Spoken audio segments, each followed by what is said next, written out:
just a little bit more informal kind of group session, so we kind of throw out ideas, discussion, et cetera. Then we'll probably get that. Bring food next time. Yeah. I. So,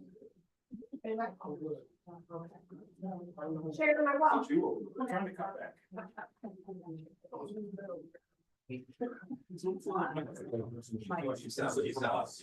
Like, I know, do you talk, like, on this agenda still, or this one?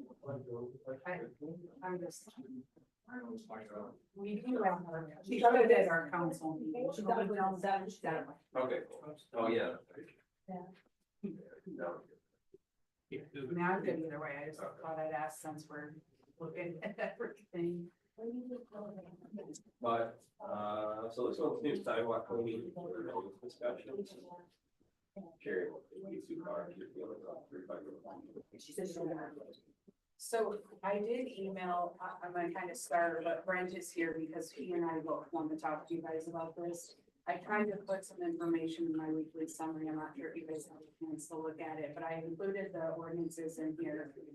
So before we kind of get into it, I want to let you guys know why this is coming to you, but we had a resident reach out to us via email with a complaint against our noise ordinance. We cleaned the downtown early in the morning before we had a lot of traffic and people parking in the downtown area, because obviously it gets very challenging once we have anybody park down here in safety. So the most recent snow event didn't have a ton, and what is the most efficient for like time and getting everything taken care of is DPW will go down there and will blow the sidewalks into the street and then plow the street up. And we've been doing it this way for a long time. It works well, it's efficient. So this resident emailed us and they're upset because at 30 in the morning, we were down there with the blower. Downtown, yes, making noise early in the morning. And DPW is pretty efficient. They're not out there like playing around, having fun. They're just getting the sidewalks cleared and moving on with their other duties. And that resident that made the complaint cited as 123, which you guys have, saying that we're violating the ordinance.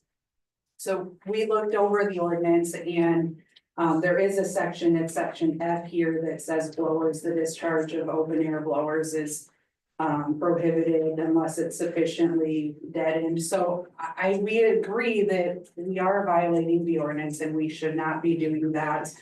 And I'm going to talk about this a little bit more. I'm going to kind of jump around here for a second. So then in further review, Brent and I were looking at this whole thing and we're like, okay, well, what can we do to fix this? Like this is part of our operation. We also looked at ordinance 142 with sidewalks because it's pertaining to snow removal. And under this ordinance, it's section for 142.11 says that the occupant or owner of the premises actually are required to clear their sidewalk, not DPW.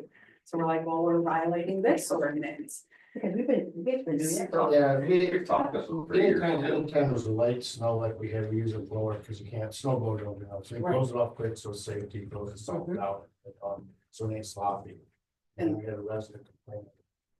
So we're bringing both of these to you because we're violating them. We are not by any means saying we don't want to continue plowing sidewalks. We're not opposed to that, but we need to amend the ordinance so that we are not violating them. We need to talk about, are we obviously this occupant or resident, and that's the only one that's complained, but I don't know if there's others or not that are upset, but there is an exception section in 123 for noise, and it talks about police, ambulance, when emergency, that they're exempt from it. And then it does talk about in B excavations, repairs of like streets and stuff, but it doesn't talk about snow removal. So what we would propose is that an exception or be made to DPW for the operations. That, however, being said, this person, we're not going to be violating our ordinance, but they're still going to be upset because we're going to be making noise in the morning. But there's no way around this to safely keep our downtown clear. So we're bringing it to you because I guess we want to talk about if I bring this ordinance amendment to you guys, so you kind of know why it's coming to you, where it's coming from. And is that what we want to do moving forward, or do we want to enforce 142 where it's not our responsibility? And again, we're not saying we should do that, but we just wanted to have an open dialogue to see what your guys' thoughts were moving forward. And Brendan and I are here, he can talk about the operations and how they've been doing it much better than I can, and I can help with the ordinance part of it. So this has come before us from time to time, numerous, a few people. And yes, it's generally the residents that live in the downtown area. We've had Caroline question, we've had the music playing, we've had street maintenance, we've had a lot of stuff. You know, I've lived downtown, I get it too. It's just part of living in that sort of area. And I totally feel for them. I worked nights for 12 years, you know, so during the day I would try to be sleeping and I would hear everything. I moved Shelby to Florida the other day, and in Georgia, 4 in the morning, you heard the garbage trucks emptying the dumpsters. They do the same thing while I'm doing my thing. This is part of, unfortunately, it is what it is. I don't like it. People complain about the fire siren it used to run. It's just part of it. I mean, it just happens. People need to sleep. I get up, but for me, yeah, we don't want to violate our own ordinance, obviously. But it's just the nature of the beast that we're gonna, you know. And I think we fix it by just amending. By the amending. ordinance. Yeah. And that would be my recommendation, is we shouldn't violate our own ordinance, but let's write an ordinance that makes sense and is practical and efficient. I mean, because that's the other, like, DPW can clean it when people are down there, but then we're looking at how much longer is it gonna take? Are we gonna have damage to vehicles because they're out there trying to shovel? I mean, there's just a lot, right? A lot of other factors to Yeah, then we consider. get to a place that we're not doing a good enough job. Exactly. Of maintaining stuff, so. And once people drive on it, That's right. it's. Yep, dude. And that's what the signs are always put on, no parking from 2 to 5, them signs were designed so downtown, okay? Right. Cleaned up. So in snow events, or you guys were having a festival, of some sort like a meal time, gives us a chance to come in, blow a cigarette butts into the curb and sweep all the sweep. So we will be able to get downtown cleaned up and get back. Right. So using any event you have, like, It's we guys, efficiency. I mean, like when you guys have a touch a truck or something. Right. We blow them out, get that cleaned up, so when people are coming in there or after. Mhm.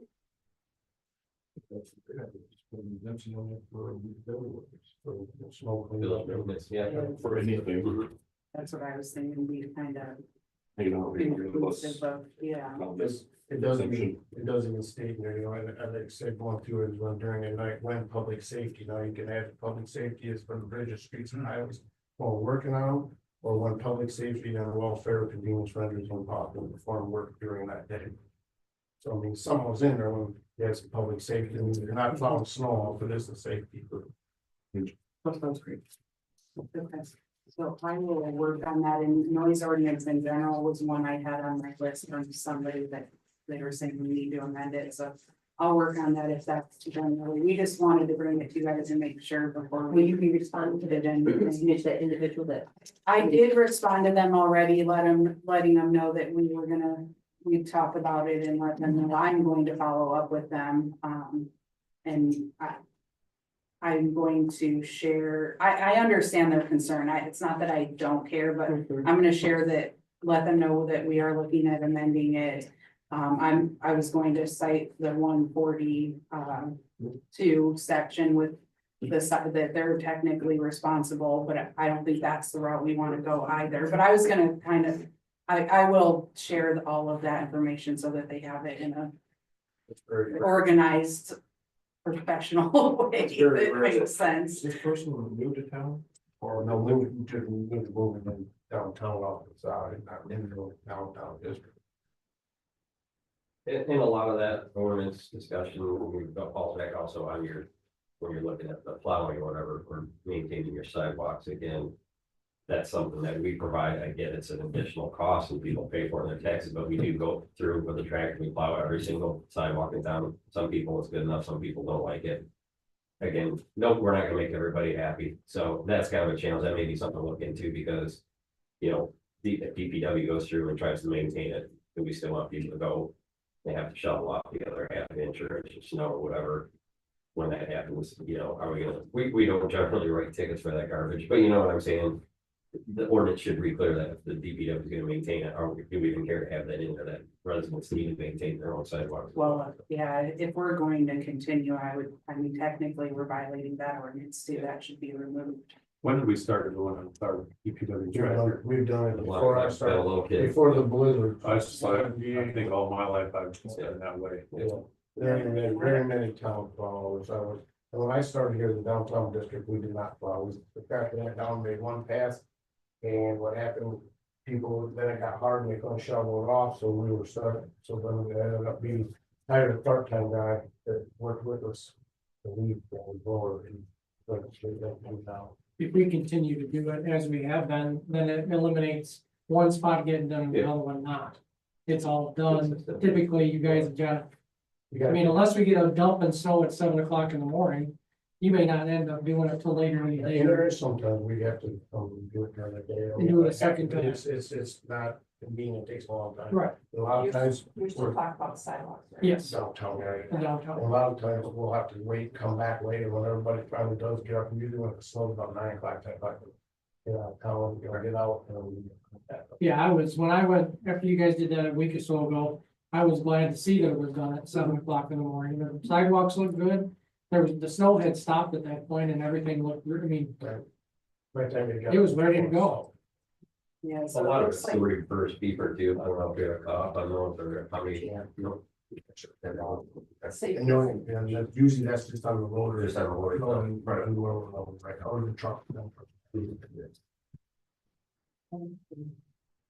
You just removed 142. 11, yeah. And I was just looking, it looks like that ordinance, I'm guessing was original. There's, the only dated amendment was in 1991 and it was only to the specifications. So that ordinance has probably been on the books that way forever, and we did sidewalks and nobody ever looked at it. I'm guessing. It's not like you can wait to something that, the guy that usually does the walk, he gets the walk all downtown, and he's in the salt truck, salt this week, as well. So it's not like you can do that, then later we have to do it. We have to get this job done, push it to the truck, move the paper stick, and then he's in the salt truck, salt. One of us salt, you can go in and then he trucks back. But it's salt. Yeah, I'm in favor of changing the amendment instead of trying to change our habits.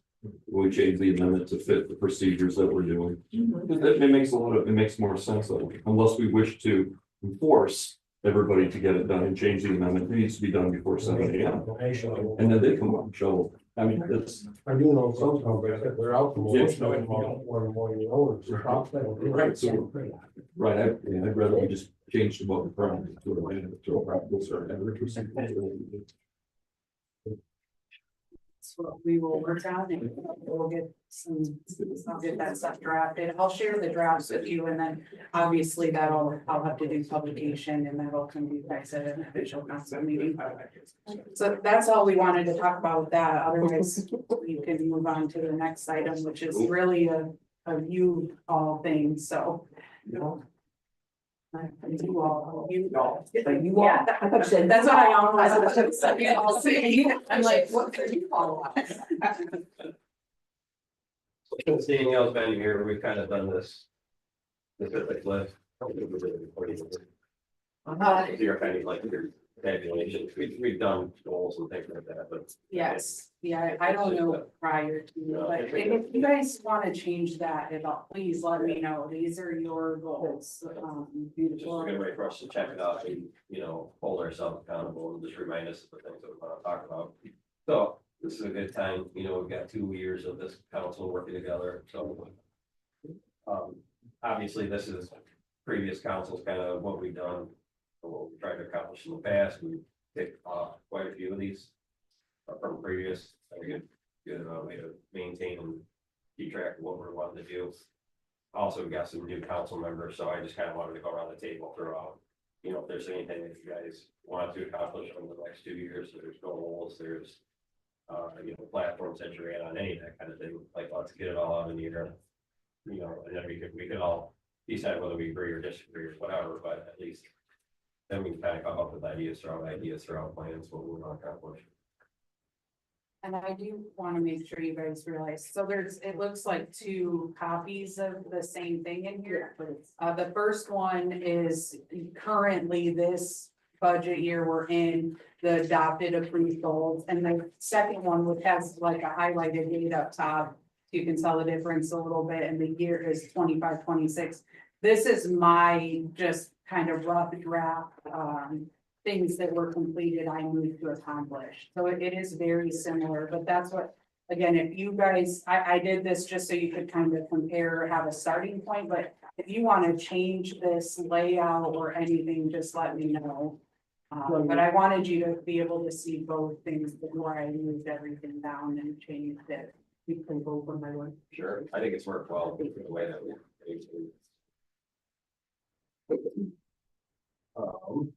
We'll figure it out. Let's. You wanna go over the 24-25, that's just refresh where we've been, Number one. yeah, I think that would be good, those new ones. yeah, we go over that on. That's just kidding. So goal number one, maybe I'll let you just go through So goal one is promote proper management of capital assets and infrastructure. And there's lots of objectives to this. I guess before we get into the objectives, do we want to talk about that, or you want me to just go to the objectives? everybody understands what that goal is, correct? Questions, so like, yes. Okay, yeah, stop me if there's questions. So the first objective is to complete sewer collection system repairs. And then kind of specifically a sub goal to that is just jetting and repairing sections prone to backups. Both of these things are ongoing. There's never going to be a time that we're like magically everything is repaired and we don't have to replace anything else ever. So that'll always be just a cycle of keeping things up. And we're keeping it on here because we want to make sure it's still kept. Or the vision's still there, it's still part of the vision, it's still part of the goal. Yeah, so since I've been with the village, one of the main focuses that council has had is infrastructure and kind of catching up and then hopefully getting to a point of just annual maintenance of that. So I think that's why you guys have that on here. Yeah, obviously our infrastructure is not any newer, we've got lines and manholes, things that are, 100 years old, old brick, et cetera. So yeah, definitely, we do have areas prone to clogging. We've had issues with people flushing diapers out the old folks home. We've had. Are we having any big, in particular, any areas that are having any of those, like the diapers at one time, that was a big thing. That's been resolved. Is there anything, any other area that's? There's always the thing with the wipes. Flushable wipes, and they're not really flushable, I would say they are, but they're flushable. Run by lift stations. And then there's a couple spots when we go on the river with ruts. That's why we always. That's It's like white people get the money. You gotta say that clear, white people. White people. You need to spell it. Flushable white people. But there's a few, that's why we do the root control continuously on certain lines. I'm not trying to be smart about, I mean. Do sort of people understand that the wipes that they think are flushable really are not flushable? Do they understand that? I don't think they do. The way those companies market them is they. Yeah, market but them it as says flushable wipes. right on the white. They pull everything out of functional t-shirts to pieces of blue jeans to sweatshirts. Yeah.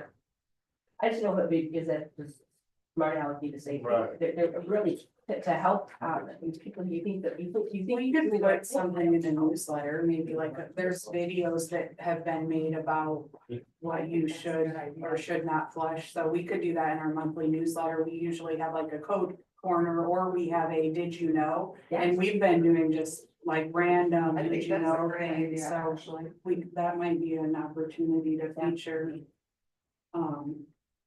Don't flush your white.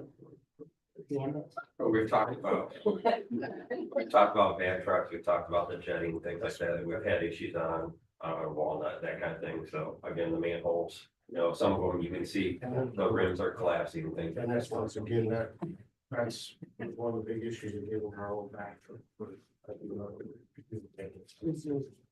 And then we could do hydro excavating well. When we got water services to work on, so we're trying to hand dig with my hands, so most of them right now, the tiny, dig by hand. That's job where you can use the back from kids. Well, we can do And we're still looking for a road, that's on the radar, right? Yeah, I'm gonna talk to you guys about maybe a lease option or something Cause we too. could talk about Yeah. doing a lease, that was one of I the have discussions. we that had. information, I've just been What are you waiting on, Danielle? What do you do? checking things off my list. So objective two, really 2 and 3 are integrated. 2 is complete street repairs and improvements, add curb and gutter when full rebuilds take place. We do actually, I would say, of the water, sewer and street infrastructure, I would say we do best on our streets. As far as maintaining them, and it's objective 1, 2, 3A is complete combined water and sewer and street infrastructure projects, and I think that's kind of what our goal has been, is maintaining streets to the level that we can, but we do need to start doing some combined projects. And Brent and I have been talking about that a little bit, or a lot bit. I had that on my list, because we paid off, Franklin Street project last year, right? Yes, we So did. again, it's, we got our sewers separated from storm and sanitary, so we should be good to down from there, right? For the most part. For the most part, there's probably still some. So the next step is, we kind of could utilize those funds that we paid into that and just shift towards the next one. Do we start engineering, do we start planning, work street needs done, North Lane, Cherry Street, et cetera. Do we look at the next big infrastructure project to just plan and we say, hey, we paid this one off. Let's check the box on the next one. Let's start designing it. We are looking at that, so this is what's challenging with that and why, and so we're looking at where do we need water and sewer and streets, where can we complete areas, like what we don't want to do, and I say areas like whole sections, like loops, or we don't want to go do a water sewer project on Quick Street and then jump over to Gibson and Cherry. We want to complete kind of areas. We're also looking at service line replacement, because if we've got a street that needs to be completed and there's 50 service lines on that street as well, we can incorporate that into the project and do it all at once. And we are, I've been working with engineers on the lead service line, where all of them are, and getting it mapped out in a plan for that. So we want to incorporate that into it, but I do agree with you, Mike, that is really our next step. Like, what can we start doing as whole projects together and start checking some of these areas off, just like inclusively every year. And kind of tackling really multiple things all at once. I think the first year I got on, how we designed and built that project, so that was, yeah, again, you got a 25-year project, that thing's done, paid off. Let's do the next big step and we'll just get it carried over. And then 2 years after that, you're supposed to go to First Street and finish that section. Right. They're not supposed to get done. I think the residents are expecting that kind of thing, though. Again, let's stay where we're at, let's shuffle that money to the next project and let's carry it forward, try to continue. So objective 3 is complete water distribution system repairs, which includes the lead service line replacement project. We have until 2040 to get that completed. The water main across the River Raisin, which is, I sent you guys the plans for that. That is up to bid and in progress. And then repair, replace at fire hydrants, including the one across from Depot, which we were able to get completed. And do we have any dead right now? I think that was the last one, right?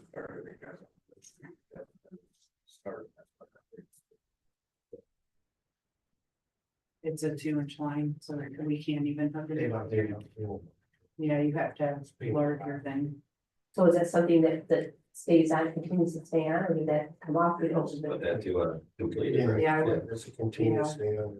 I think I did Oh. move that, propose to move that to completed. Did you? Okay. Yeah, because, and, I mean, we would continue if we have issues, obviously, and when we do the main Mhm. infrastructure projects, we get hydrants as part of that project to see if we need to upgrade them and or add more. So having that on Tuesday, that's going to be so added. Yes, right. And then we hope that by the end of this year, we just have 25, we can have the, water main across the river. Yeah, as well. it will be, it should be done this spring, summer. I think that timeframe. Yeah. There's, I guess before I move, we do good stuff. Objective 4 is complete additional wastewater treatment plant improvements. And a sub item to this is master planning and capacity study to determine the needs and priorities with the focus on the lab building and showers for safety. This master planning capacity study has been in the works now for, gosh, has it been almost a year? I feel like I today got the draft. I've not even looked at it, not even opened it, so I don't know how draft form it is, but we are nearing the end of that. I'll be sharing the draft with you guys. And we'll be going through that in quite a bit of detail, Steve and I.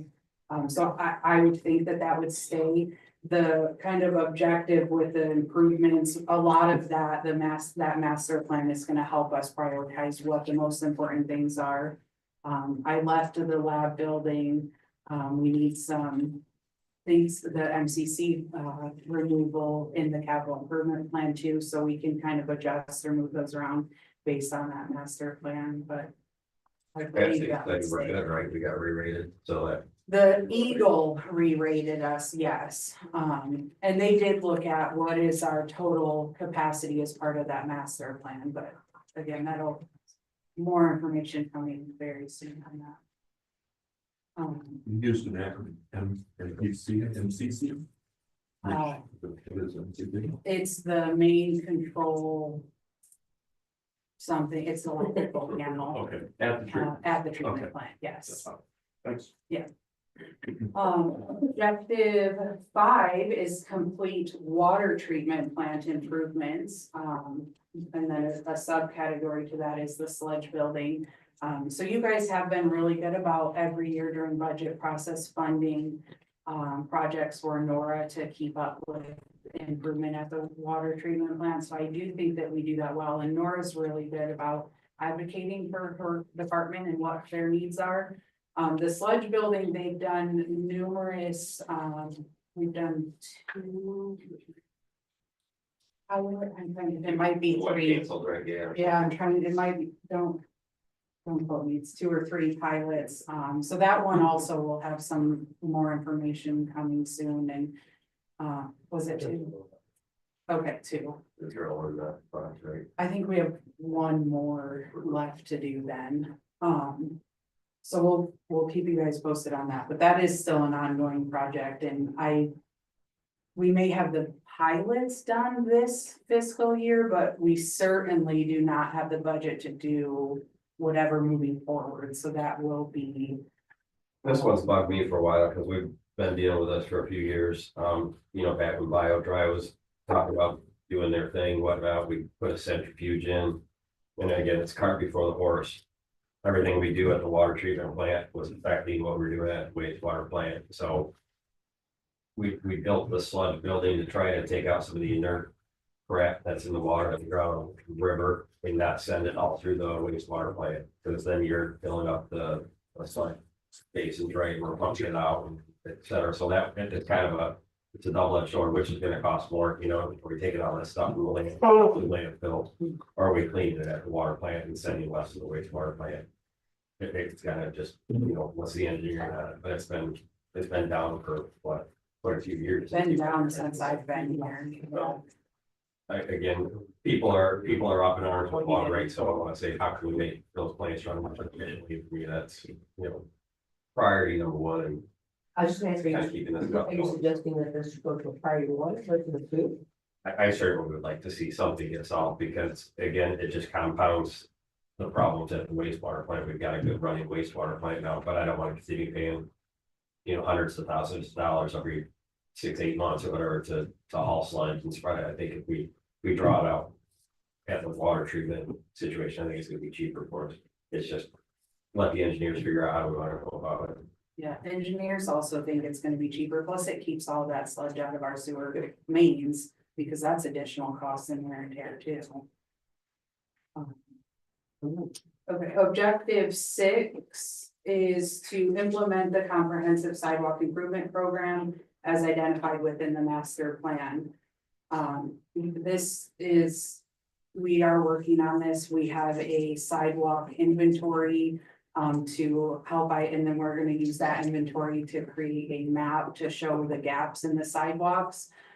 It has been, this is a project that's been slower. We've been using it as kind of a fill project because other things have been, we believe, more important. Obviously, you guys can redirect staff on that.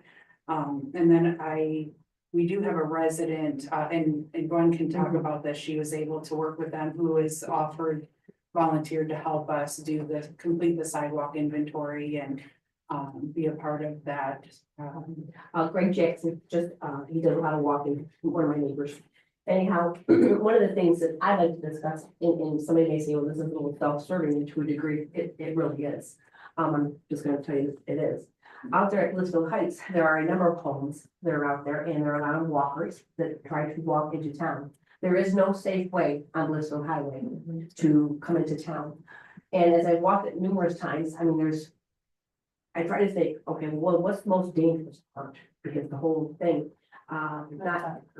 it's part of it's on the curve, but at least in the curve, you can kind of go over there on, over on that property, and, over on that property, but the worst part is down to 223, or the Blissfield Highway portion of it, because there really is no way, there's nowhere to go. Yeah, there's. Exactly. On one side and field on the other. Yeah, and so I know that our goal is to certainly go ahead and, we can't do all of our sidewalks at once. And I know that we cannot go from where the sidewalk ends at Leo's house, that area over that direction, and Nines. Because that's where the curve comes in.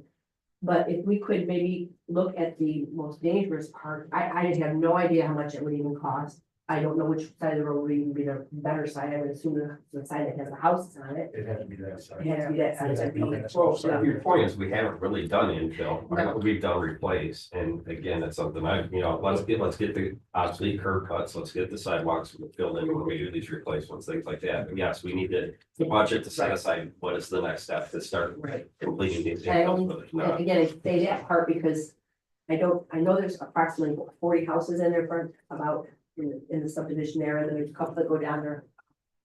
That are outside the subdivision that are still in the village limits. And it's just, and the newer homes as well, yes, and that's on that portion.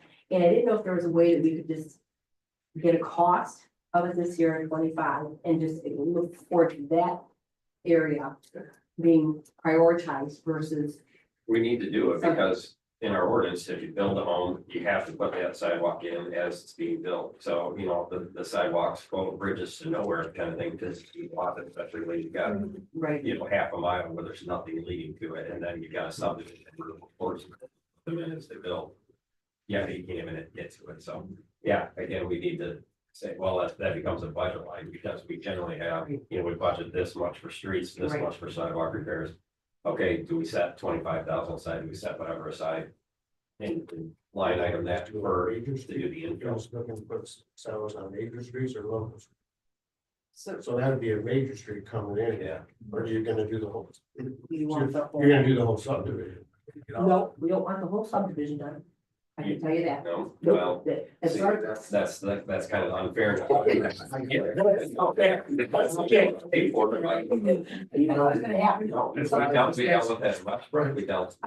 it and on the Franklin See, Street the project. problem, when I started here, it used to be the homeowner took care of the sidewalks. When we did the Northwest sewer separation, there was no sidewalks, but they were gonna force all those people to pay for the sidewalks. Right. And people that run the corner property were paying double. So then it ended up, the village just said, we'll pay for sidewalks, and we rolled it all into one, and then we started, because it used to be, we walked in front of your house. If it was bad, we marked it, you paid for it. Mhm. And then it didn't work out, and that project, after that project in 99, when we took it all over, they just allocated the village outside. Mhm.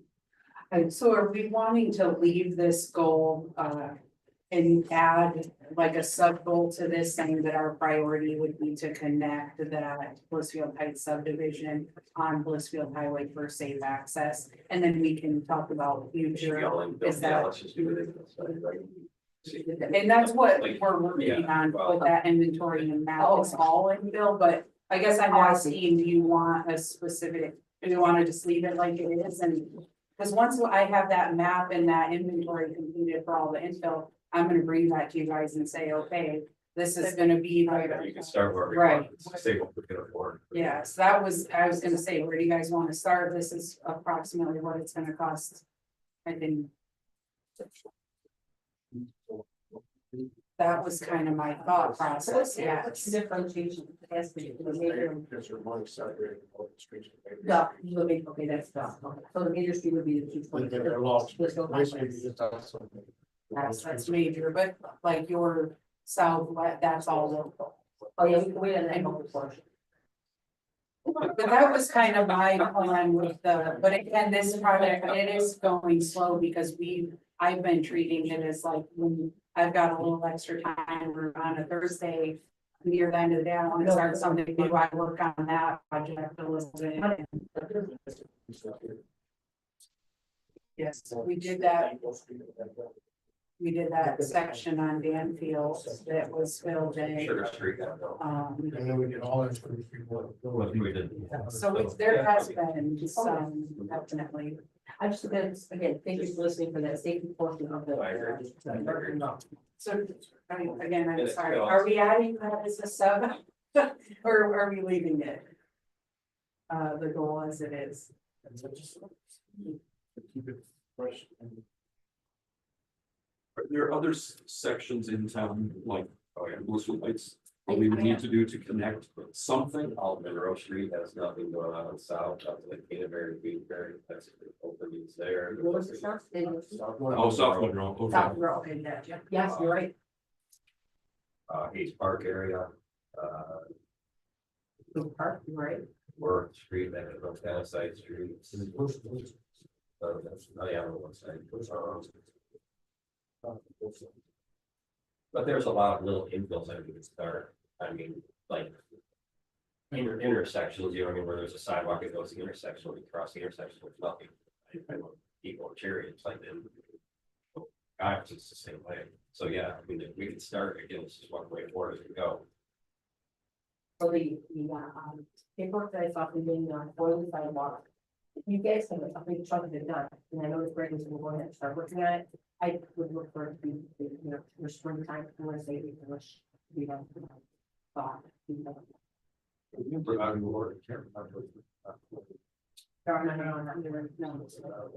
I know some people don't like special assessments, but we did it before, when people wanted to get out in the towns, we had to do one for that. And then we go with this, it's except for the railroad, and then people have to pay for it, but again, I think we put in the ordinance. That we're making things over the streets.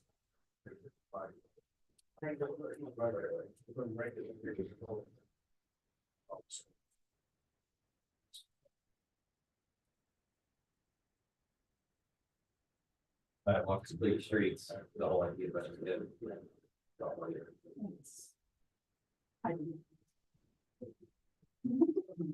Objective 7 is to upgrade the DPW facility for all newly acquired property and move facility to a new location. This has been a lower priority, that's something that remains on there.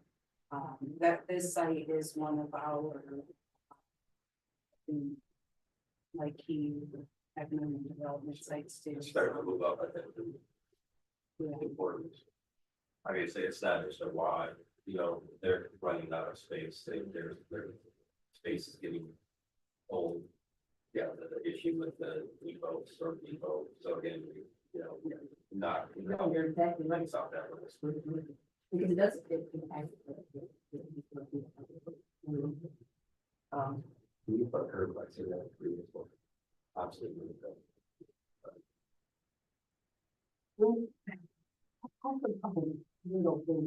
Maybe Brandon can clarify it.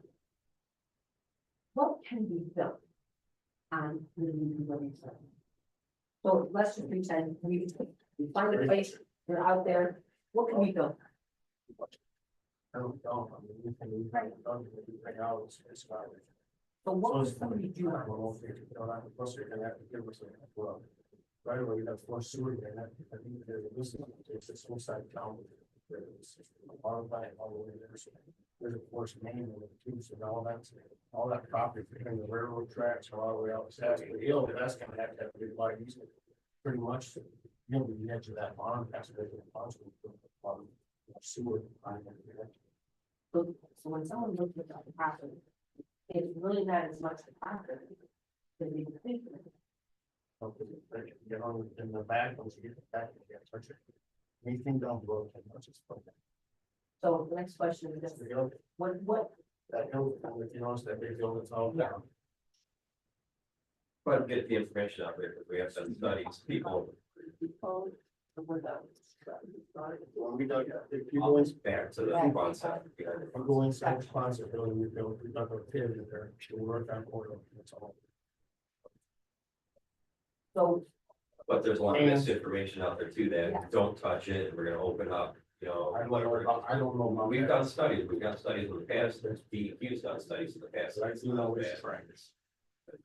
Or people see. then what's Is it a the, brownfield? Or is it just developed? It's just been developed. We could get some brownfield funding to do like some test, holes to like dig down and see how deep or what we did, things like that. we didn't have a board.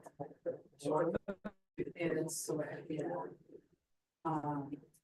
It's normally like a core sample, you know, or with a bore would be like going underground with like a mine or something. Like we're gonna bore under the river for that, you mean, That's more. Quarries, quarries for. Oh, okay. I would be able to notice about digging down in there for anything. well, my biggest thing, I think that Brian talked about is we've got that lift station down there in the sewer, I mean, that it would be. I'm not saying it's possible to change that, but I think would be very costly, and I don't even know where we would put it. I'm not gonna say impossible, but it would. Well, I guess the reason I'm asking is because as part of our goals is one of our goals going to be to, you know, when it says to go ahead and move the VW facility. I think they kind of know, is that our goal to move it, or is it really not, is that not a feasible goal? And I kind of like to take a decision right now or today, because if we're gonna move it, well, then that's a whole different mentality wise, versus if we're gonna go ahead and if we upgrade, that's a different mentality. And I feel like we've been doing that dance for a couple of years, and so I don't know if now's the time to make a decision. And I think we need to make that decision to put that dance. There were some pictures of the depot, what they ran into when they dug that basement. Al Smith dug that basement. There's pictures of the depot, show all the rubble and the concrete and you name it. It's full. The thing is, All that area. yeah, pretty much. But you know, Yeah, but we know Brent's also running out of room, and we've been storing stuff at the old pool, we've been, you know, we've pieced together the old recycling area to, you know, some garage space. Obviously, you need more space and you need better space. But It that's gets why, a lot. if we do upgrade the facility, let's make that decision to either upgrade it, if we get this moving out of the picture, so that we can say, okay, now we made that decision and let's go forward. Yeah. I think we gotta look at all of, you know, much like Danielle said, Laura, if you were saying, should say economically, people want to see that move, right? Let's get, but again, we don't have $1 million. There's sometimes on the lift station, station, you know, transfer, you know, we put 2 6 inch poles, 6 inch hoses. All they cross and you know, even down below that man, on the road, so. And that have access to the unit, and that this is really about that, and that takes. You get rid of the VPW station, takes this full side of town, from the water plant, from school, all that, from that, you can get it back in front. Goes there, you can get it, so it takes this whole side. So I'm very used to say, essentially, That list of the definition is a lot of information. So. To keep it there, is there room to like add on to? Yeah, that's the problem, I don't think there's enough room, not for what they need. I almost think, I understand what he's saying, and I don't disagree with the things he's telling you, but I don't think you can keep DPW there in proper. It's just not a big enough area for everything. I mean, because we gotta factor in like safety too, right now they can drive around their building, like, I mean, we don't wanna block that off so they can't get equipment in there either. Right. And we've got the railroad right there that we don't have rights or access to use, so I don't know, it's. Township solar, and it's probably. Yeah, they have it, but it is smaller, you're talking about, it's just north of the river, yeah, it is smaller than our property. I don't know, that's, I guess just my opinion, I don't think that's all your space. Secondary story. There is, but I guess. These are your goals, my feedback for that, it's kind of ridiculous how much, like, auxiliary buildings we have all over our small community. I don't know, yes, I think consolidating would be more economical and efficient, but again, then. So We have to work with what we have, At least too. 2 DPW sites, with 1 here. Because with the access that's required, it seems to me that we certainly don't want to infringe upon it. So it might be to our advantage in some way to just keep that property. Utilize it the best we can for DPW and then look for a secondary site. That to accommodate everything else plus whatever growth that you think that needs to happen. Well, Is that's Shane where Wagon property available? we've talked about farmers. That's on North Gibson Street, yeah, H&H, but there's a path through there, that's Shane Wagon. I think the Smiths own that Yeah, now. that's what we should have done, really wanted to do all fields. Should have Tammy done and- that. We also want, you know. They own it now. Frontage, the whole parking lot, you know, we've got an easement to get to that, back to that pool, if that ever sold. How are we looking at, how do you easement, get to the pool, you know, we got the ball field, we might as well try to. The easement's perpetual, so if it did sell, we would retain the easement What regardless we who owns talked that. about. But I am talking to Pat about that, but he is just. He says he wants to give it to us still, but he's just not really moving on it. But Maybe we need to- I think, yeah, I mean. I kind of just, I'm like. I mean, I can definitely be more aggressive and talking to him about this. What exactly is happening? The property, the old parking lot for Blissfield Manufacturing, that's right there by the pool.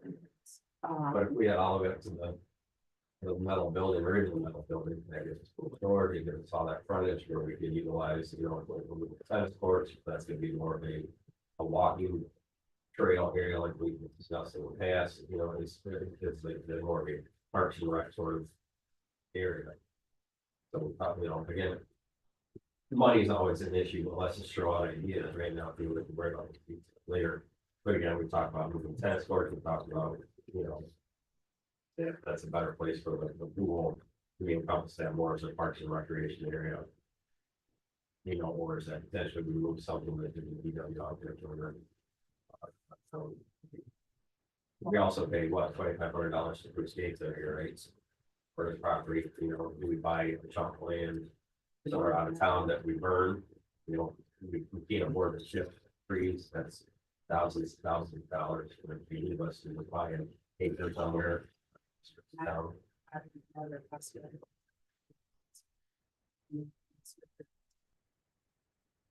Yes.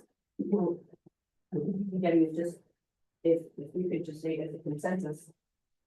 What I'm hearing is that. There's not gonna be one place. That's conducive that has that much property, it's gonna be able to hold everything we need to hold. There is, but that's not it.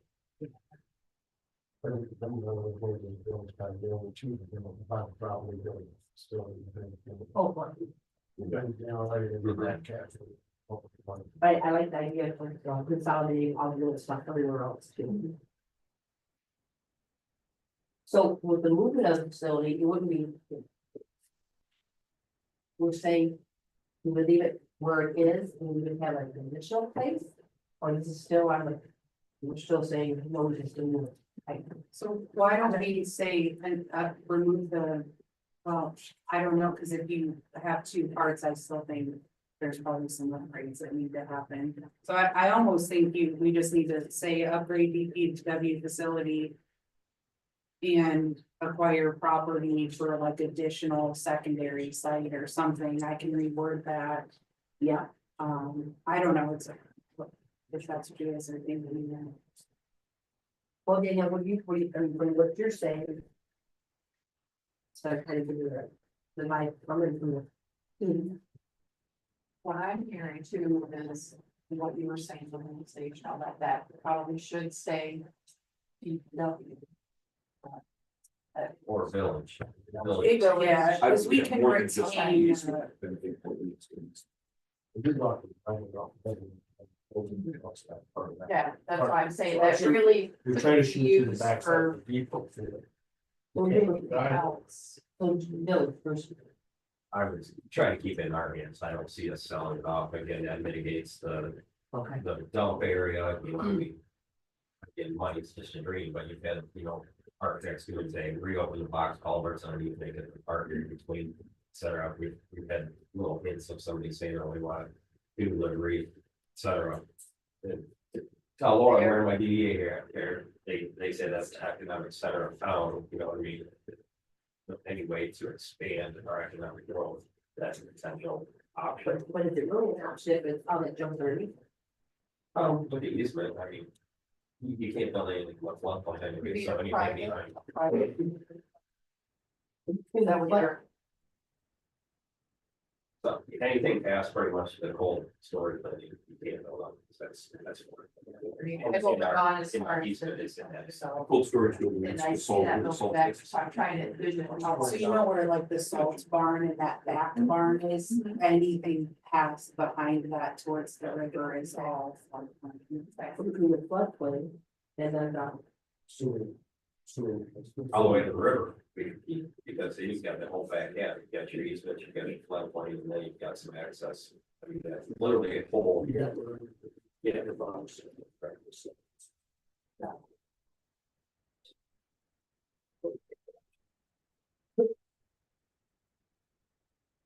But it's totally underutilized. Whole. Center of town. I have confidence before we got a chance to buy it, right, this weekend. They had opportunity, It's so large. they had an opportunity to buy George White, let's get it, all the candy, you know. Everything was gonna, we're changing, there's one. Where's that? Missed that. Oh, the pool, by the new pool. Okay, that's right across the street there.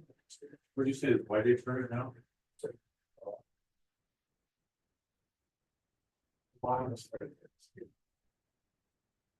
Is the industrial park an option?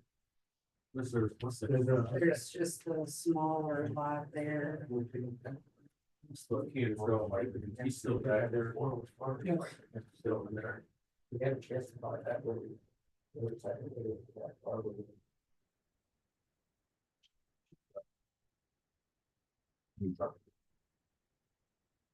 Yeah, we wanted that because we were potentially going to like DPW in this office. So that we backed out of it. Well, we did on it, he offered us. It's not bad, he did.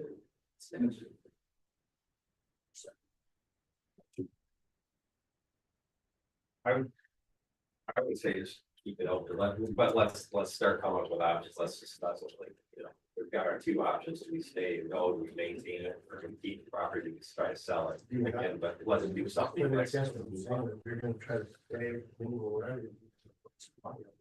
Where you test to talk about moving, building something. Building something. Or it used to be. I was even, I don't. Those two buildings right there. And by top of it. They did all the retail things. We had a meeting with MEDC and there's some funding that's available, like they're. I wish I could remember the name of it, but there's a community up north a little bit, they got a brand new DPW facility in that municipality for $0 for it. And it's like a $1.3 million facility. Yeah, so we have been talking to. What would be ideal to, for hurricanes and growth? Everything is together. Retain all our leaves, or retain all our own rock. You know what I'm saying? That we're retaining everything. Buildings, the salt water up and everything. Storage and all these things. We're going for about 4.5 acres where Shane's property is at. Anyway, that is directly south of H&H. Well, there's actually more property there that is owned by Henry Smith. But- But that probably is close to 15 acres. But a lot of that was, it's But the not. property where they're talking about ball fields, that was like the edge of town, they would get burned out, you know. That shit burned out there. Now we're tired of all the new ballpark that needs to also the pool all that going. That's.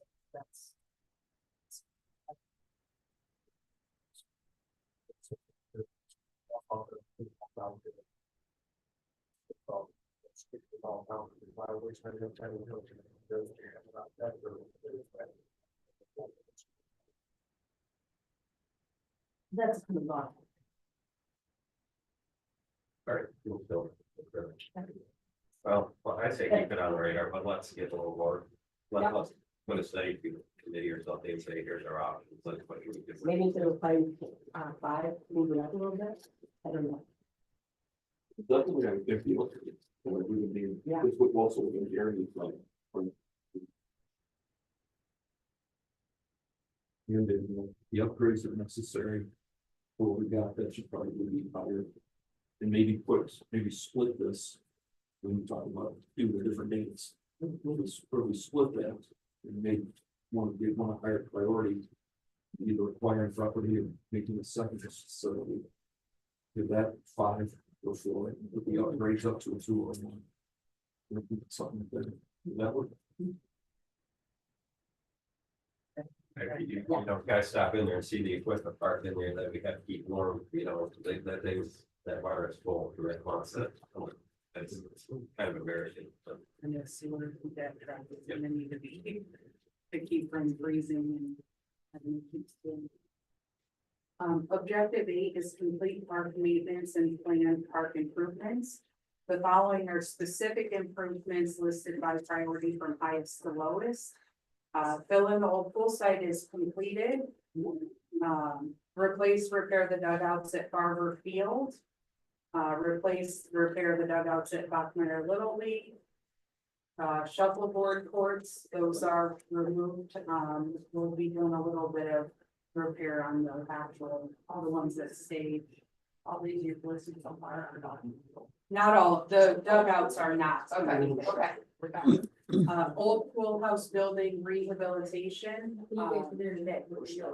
Yes, so we've been planning to, we did not get the spark grant, but we've been planning to just tackle a little bit here and there. So DPW started removing the brick walls that are not load bearing interior and open that up. Brent and I talked about, there's the peaks on the exterior that is doing vinyl siding, so we don't have to paint that, make that look nicer, and working on getting that cleaned up.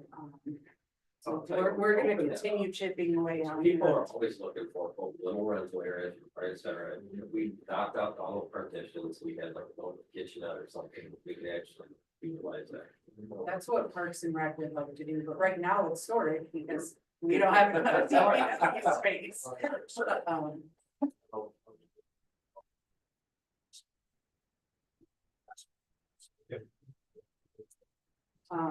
Tennis courts is on here, which is gonna be a whole overall conversation. Barber Field parking lot resurface, skate park replacements, which we did budget some money in this fiscal year. On the park replacements. Changes, questions? Before we move on to the next. How are we doing on our playground? I was just gonna go. About that. I thought we did something with the playground at Parks and Rec. I did apply for a grant through, Game Time, and we did not get it. I was trying to see if they, how often they open that up, and they've not released anything yet. So we do have in the capital improvement plan a playground replacement at Ellis Park. And DPW has replaced the slides at Clara Bachmeyer Park.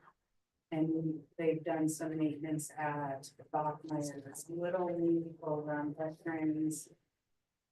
Remember everything, yeah, the round list. So our playgrounds are in decent shape. We need. Or something, right? You know, the old stuff that we used to slide was 20 feet long, or burn our legs off. That stuff lasted forever, and unfortunately, why we tore it out when we redid the parks. It just totally pissed us off. That's why we did that, because, and now the stuff that we have All over. is useless, it lasts 10 years. Right back, yeah, it's junk. Terrible. It's junk. We, again, you know, we may have broken an arm, fallen off that, we had some poop thing. You know, but we all lived through that, so why we got to, Too soft yeah, why we have to nowadays. stop that. So why we love that, it's terrible. That's probably. If we, yeah, let's be more efficient, let's keep what works, and let's, you know, not tear out stuff. Make that for no reason. Well, yeah, but it's a shame that that's gone, because those things were there for 50 years. And they last. I still miss jumps. Everything goes up for sale on eBay or something, I'm thinking, I can grab those. It's crazy. But yeah, again, people see that, that's, you know, again, the center of town, Parks and Rec, I think it's important, we've done. Really, I'm proud of the bridge and getting full cleaned up and the shoveling work. Dog park kind of frustrates me, I think that, you know, we could have better equipment in there for the dogs and the water fountain, things like that, it just never seems to work. Then let's focus on what we've got, I think people want us to maintain what they have, not continue to add more and more. Sorry, Brent, I don't know, that, speaking of water fountain, out there, it's, you know. Yeah.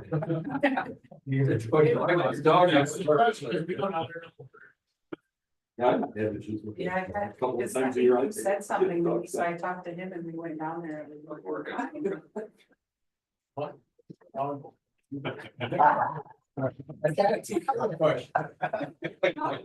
You see a cat that busts with a foot.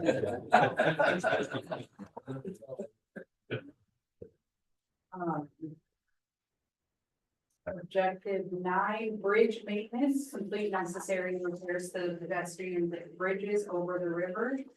Steel truss bridge solutions, this is still like an issue. Yeah. And then arch bridge preventative maintenance, which we have been doing. We are due for another inspection on that bridge. So we'll have to complete that. We did have the staining and some boards, the boards replaced. We've got some boards that had to be replaced with the, after the staining that we let winterize, that will need to be stained as well. So we'll be talking about that. I think we're doing pretty good on our bridges with my message, I guess, on that. It's the To when they're supposed to be coming, correct? I do, yes. It's the steel truss bridge that I don't know what to do there. There's no funding. I don't know what to tell you guys. I did find the old, people that, We have to learn people about what's. Explain what's going on. yeah, and I can resend the report as well, so that, the new council members have that, but For your love, The one where you. yes. Yes, Yeah, so it's, the main supports are good, it's the cross supports that are, deteriorating. And it is bracing. Underneath, They're corroding. there's wind bracing Somewhere underneath, gone. it's experts on the deck is through The the lateral bridge. I want to do something because it's an embarrassment, number one, people are gonna be up in arms, if we can't, if we, you know, it's embarrassing that we go outside at a time or whatever. We need an answer. Does it have to come down? Can we take it down in two pieces like it came in, take the bottom floor off, and weld the new one on the sides of the top or I front? guess you guys have this So, discussion when I again, was sitting over here. Let's get our options from an engineer to say, we have to scrap it, or, you know, and that kind of guides us in the next step. That Well, I bridge, think they kind of They told us that.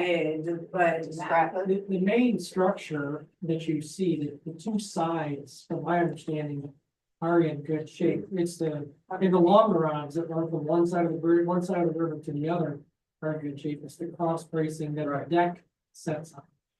this is the problem with the repair, is that an engineer has to sign off saying it's structurally good with the repair, and we can't find an engineer that's willing to sign off, because they're putting their license and name on that, saying structurally it's good, and if something happens, but then we find the original engineer. they are out of business. But I agree with you. I did find the designer. There's a company in Toledo and they are still open and I have their name. But I don't know what to do about the engineer portion. Now our engineers were saying they didn't even think you could repair it. And I'd have to go back and refresh my memory on exactly what that report says, but they recommended that we replace it. I know that. Some, it was talked about, because there was that sidewalk, and there's a lot side. There's a guarantee. Guardrail there and they don't. Cause that's used to be They will. how they, yes, Oh. and did. Yeah, we'd have to remove it and we'd have to connect a new sidewalk there, cause it does end now. Right. And that's how people used to cross there, and my understanding, and I obviously was not here, so. Don't quote me that this is the gospel, but is there was a parade and a child was there and their arm got ridden over, so then they said, no, this is That's true. Yeah. we need a safe crossing over the river. But that can happen anywhere, because that whole sidewalk follows. Right. So, I mean, Right. It's all. we need an answer. We can't just say, oh, you know, tiptoe across that bridge, or, you know, float across Lake Ferry. If we have to reopen the other sidewalk, that's an option. That is an option, yes. Yeah. It definitely would be the more affordable option. And then maybe look at the road. Because side, the start- engineer's estimate for the bridge was like 400,000 to remove and 450 for a new one. And that was when we had it inspected two summers ago. I agree, with the advanced work, we have to ultimately, we need to make a It decision. was designed for 25 years. That's all it was. It's south weather. It's too close to the road. That's a past known mistake, we've all made them. But we got to come up with a solution, because it's not getting any prettier. If people thought underneath, don't take a look at that. Some of those boards are 100% right. And we crossed that bridge since the first meeting I was here listening to you guys talk about it. I'm serious. It's even more exciting when you ride your bike across and you go like this. My wife doesn't even want to go across the river. Honestly, I drive across that bridge and use it. So. You don't like this way. I don't. It doesn't sway as much when there's only one person. Yeah, during festival, it's like, yeah, you feel like you've had too many drinks or So the something. next year, I want to see us have an answer. Clear cut. Ask them out, the engineer say, yes, no, we can fix it, we can maintain it, or we can repair it.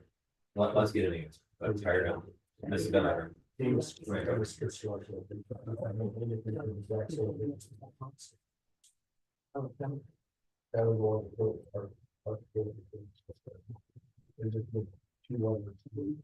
They probably have an engineer on staff. They do that.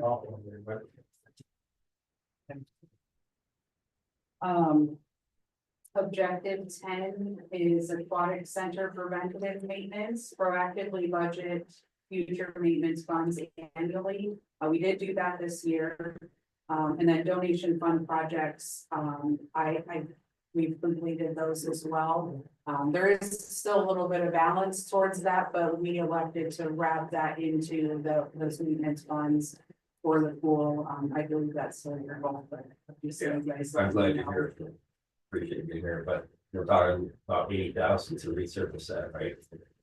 The pool liner, We marsh side it. yeah. So again, that's That's- already that's year three going 6 or over the whatever, year That's 7. what I'm saying. Yeah. We have that None of the time. requested next year. I have to. Don't we set aside 10,000 this fiscal year? It was a little more than that. I'd It say was we like need to 11 concede that, something. but by the time you're buying a pump, you're buying, wear and tear on the building, so. We don't want to be stuck at all over like, oh, we can't. Be another buying things, we have to set those aside, that we make that as a very over line.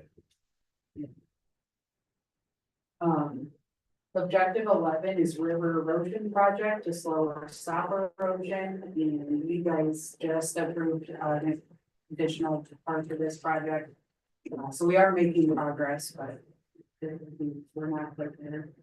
Objective 12, complete necessary facility repairs, library roof repairs and replacement is completed. Depot repairs including foundation, roof and windows. And then Boy Scout building repairs. We did have the Boy Scout building painted, which was funded, 5,000 from the village and 1,700 from Boy Scout troop. That paid for that. It does look really good. I don't know if you guys have seen that. So we've been working with them on a little bit of things. I'm not sure what the next, what other repairs were. Yeah, I don't know. I think. Yeah, the windows are good. They replaced the furnace and funded that. So I think we're doing good on the Boy Scout building. The library, I don't know, here we want to talk about. I don't know if it's a goal that we want to try to get them that building. I know that's something that we've all talked about. I know we've been open with the library about that. And maybe it's not under objective 12, but just in general. And then the depot, obviously, you guys need to talk about that. We brought forward at the last council meeting, the geotechnical estimate from the engineers, which was recommended based on from the structural engineer, and they looked at that foundation. What's your gut say on this thing? On this, if you can tell me. What's your gut? What do you think? When you're- Whenever we fix it, it has a blue sense. Right. When you can tell if you get inside and pull out like the wood, you pop that, that's the same, Right. outside the same. Nothing's changed. Nothing's changed, nothing has changed. Since. It's 2 years. Maybe it's finally settled, where else you're gonna read it. Not saying it's not going, but and then I don't think they'll sand or nothing's going in the basement anymore, is it? Yeah, I have a file on this. Connie was kind enough to give me all kinds of photos. In fact, the ones Lawrence talked about earlier, foundation, I think I have copies of those from Connie. I should say it's been there since I've been coming here. I don't remember the exact.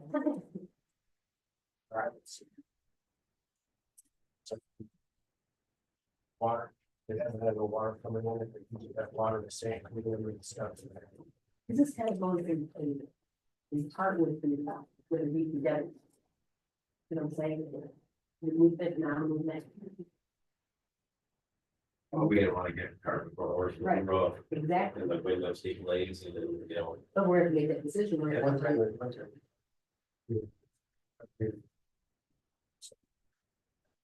So I have both those items requested in the capital improvement plan for the upcoming fiscal year, but we purposely, like Mike said, didn't, because we don't want to put a roof just to find out it had to be moved or something.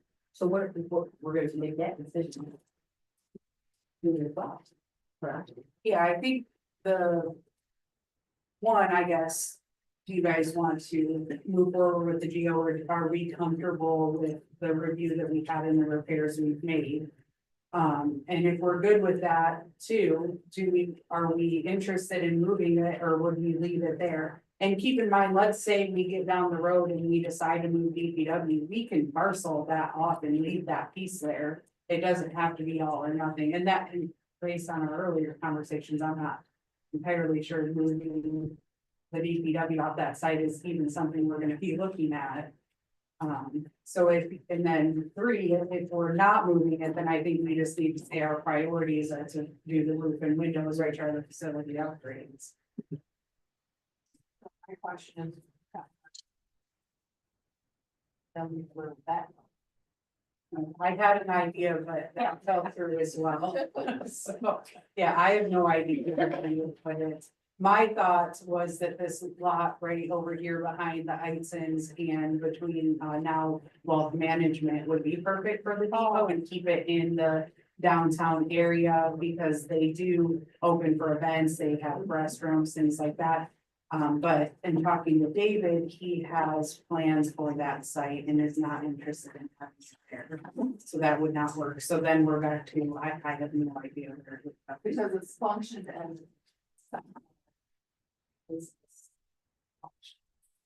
You're off of your time. Yeah, The historical The society. historical society, so it has to stay with I them. mean, that's where you're, that's where like, It used to be that's where the Laura would be. BDA So was. it used to be the train come, there's a set of steps. Uh-huh. So when the train comes off and then it stop, everybody could unload, go through downtown shop.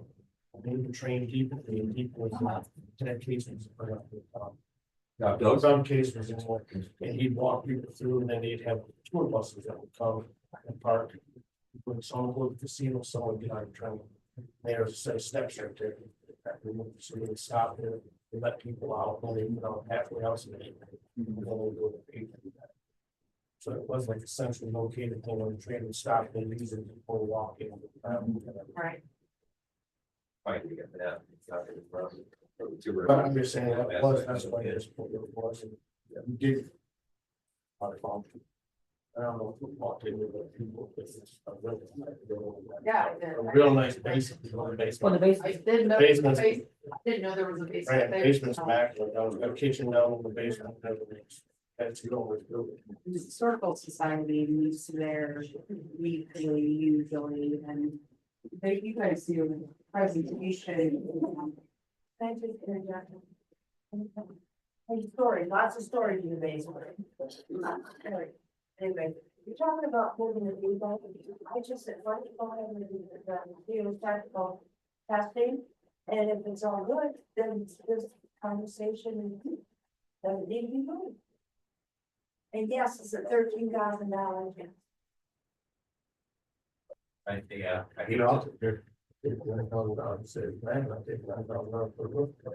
Right. Well, that's why we budgeted 12,000. The geotech came in at 13,000. If we were comfortable with the repair as it is, then I would recommend you guys would take the 12 and put it towards the roof. I had budgeted 20 for the roof. I would have to get a more firm estimate, to see what we could do. Just be careful on the windows too, because again, like when you're doing facade and stuff, you want to try to keep the historical integrity. All of them in there, so. I do it every day, it has to be.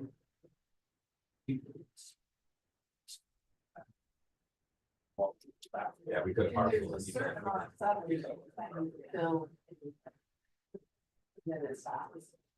Say if it hasn't moved in 2 years, at least put the roof on it. I agree. But it's, I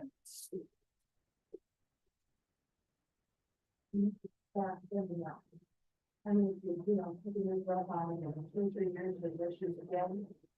I'm just thinking it might be so accurate. There's a huge expense in that, and we can't wait for the budget. And we wouldn't have money for it.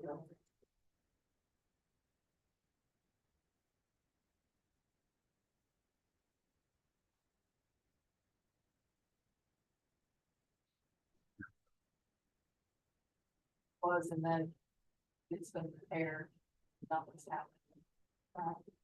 A lot of it is the drainage. It wasn't the same problem from when we originally did it, right? Because you were having.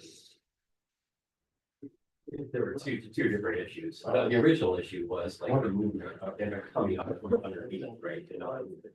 Didn't come right, that's what he's talking about. They're dumping straight all that into it. There's a whole roof. Two So, different issues. so what we did is we took that back porch off, removed all the back porch back there. And we dumped straight down. Put hydraulic cement, inside work bar, and then with black jacket, then with fabric, waterproof fabric it, and then with black jacket again, and put some blame back against it. So I'm just gonna share with you what I know about that stuff. So we live in the villages. Florida's known for signals, right?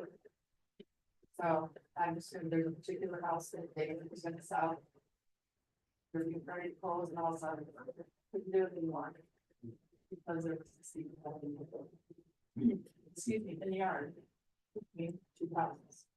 So they did exactly what you're talking about. Oh, huge home, people in. You know, they did it all in the house and the park. So I know what you're. So. But it's probably more sound than the other homes in the area. Yeah. Actually. Yeah, so what do you need to do this for them? What foundation is? It's fine now.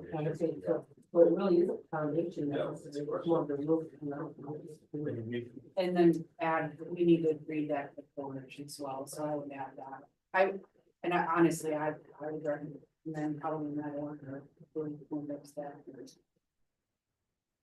But we can do them together.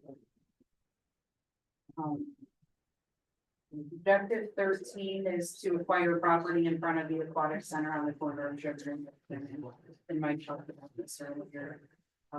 And I guess my question, you guys, it sounds like you want me to be a bit more aggressive and kind of move forward on that project. Well, no, if that's nice. That's what it's still willing to sell it and how much and you make a take a look at this for the purchase in 2025 if he's doing this. So are you talking about the property like from Sugar Street, we got the easement going back there? Yeah, it's That that, the driveway to. yes. I'm saying even further, maybe down to the steel building that we're gonna Both have, sides. yeah. From cemetery down to, the steel, almost to the brick, we gotta get the farm, and a farm lot drive, and the brick building, and the steel building. That's what you talk to, and more, I know he wants to talk to the steel building, but it's that purchase of brick. Yeah, the brick is sold, steel had somebody local that was super interested and then said I gotta take a step back. I think it's still maybe interested, but. He does want. I'd have to look at that. But we know we can't put the tennis courts back in the park because they just don't, there's no playing stuff. If we were to get away from the school property and pickleball, tennis, whatever, then, if it's more of a master plan vision, what we want to do is that area going to be CLAs, they're going to be park area.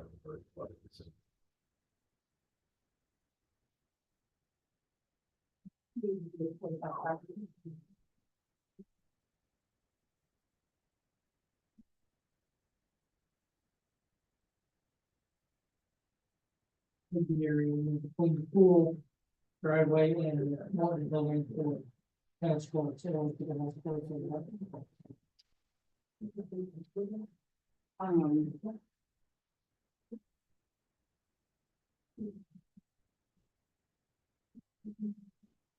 Goal number 2.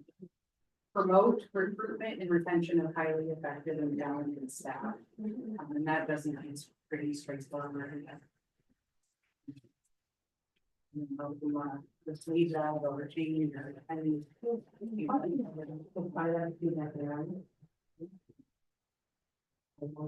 When someone does, they do have a, We do not have I do try to speak to them and get some information, but it's not a formal process, Thankfully. The record. We don't have a ton of turnover. So. Doesn't mean that we can't have any sense.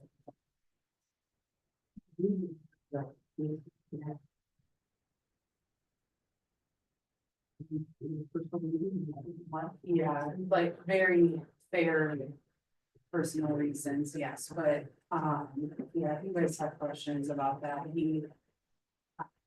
I would be comfortable hiring him back, obviously, that would be a conversation with chief, but I do think he was trying to do what was best with us, there's some things that happened that were completely, out of his control and not, I mean, nothing he could have predicted.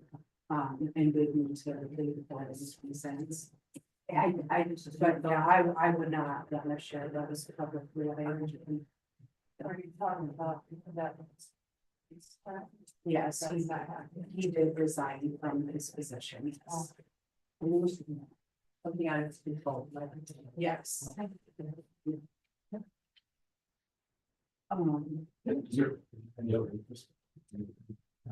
Yes, Chief does have an individual that actually applied previously that we actually went through. The background, we did an interview with, and we ended up withdrawing, but are interested in looking again. It's been due to timing, we have to restart that process, so we're in the very beginning stages of that. They are local to the county, not Blissfield, but do have history, they're already a certified officer.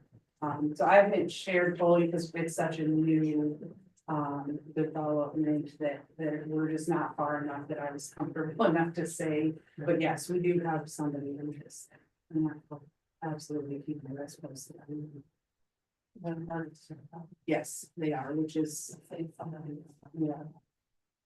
Yeah, I think this field has done well having officers who are certified come to our community because our police department is very community policing mentality, and they want to have relationships with our residents, and we're not. And this is, I appreciate all new officers and people willing to do that job because it's hard to find people, but it seems like the officers who have more experience they kind of know how to deal with things, and they're not so like fly off the handle and do crazy things and prove myself, if that makes sense. And again, I appreciate young people wanting So to is this join person that. works on?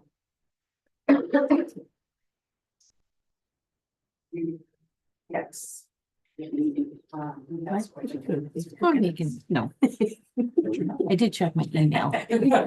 No, he is not going back to work. We Are were we both, fully staffed with all the other? yes.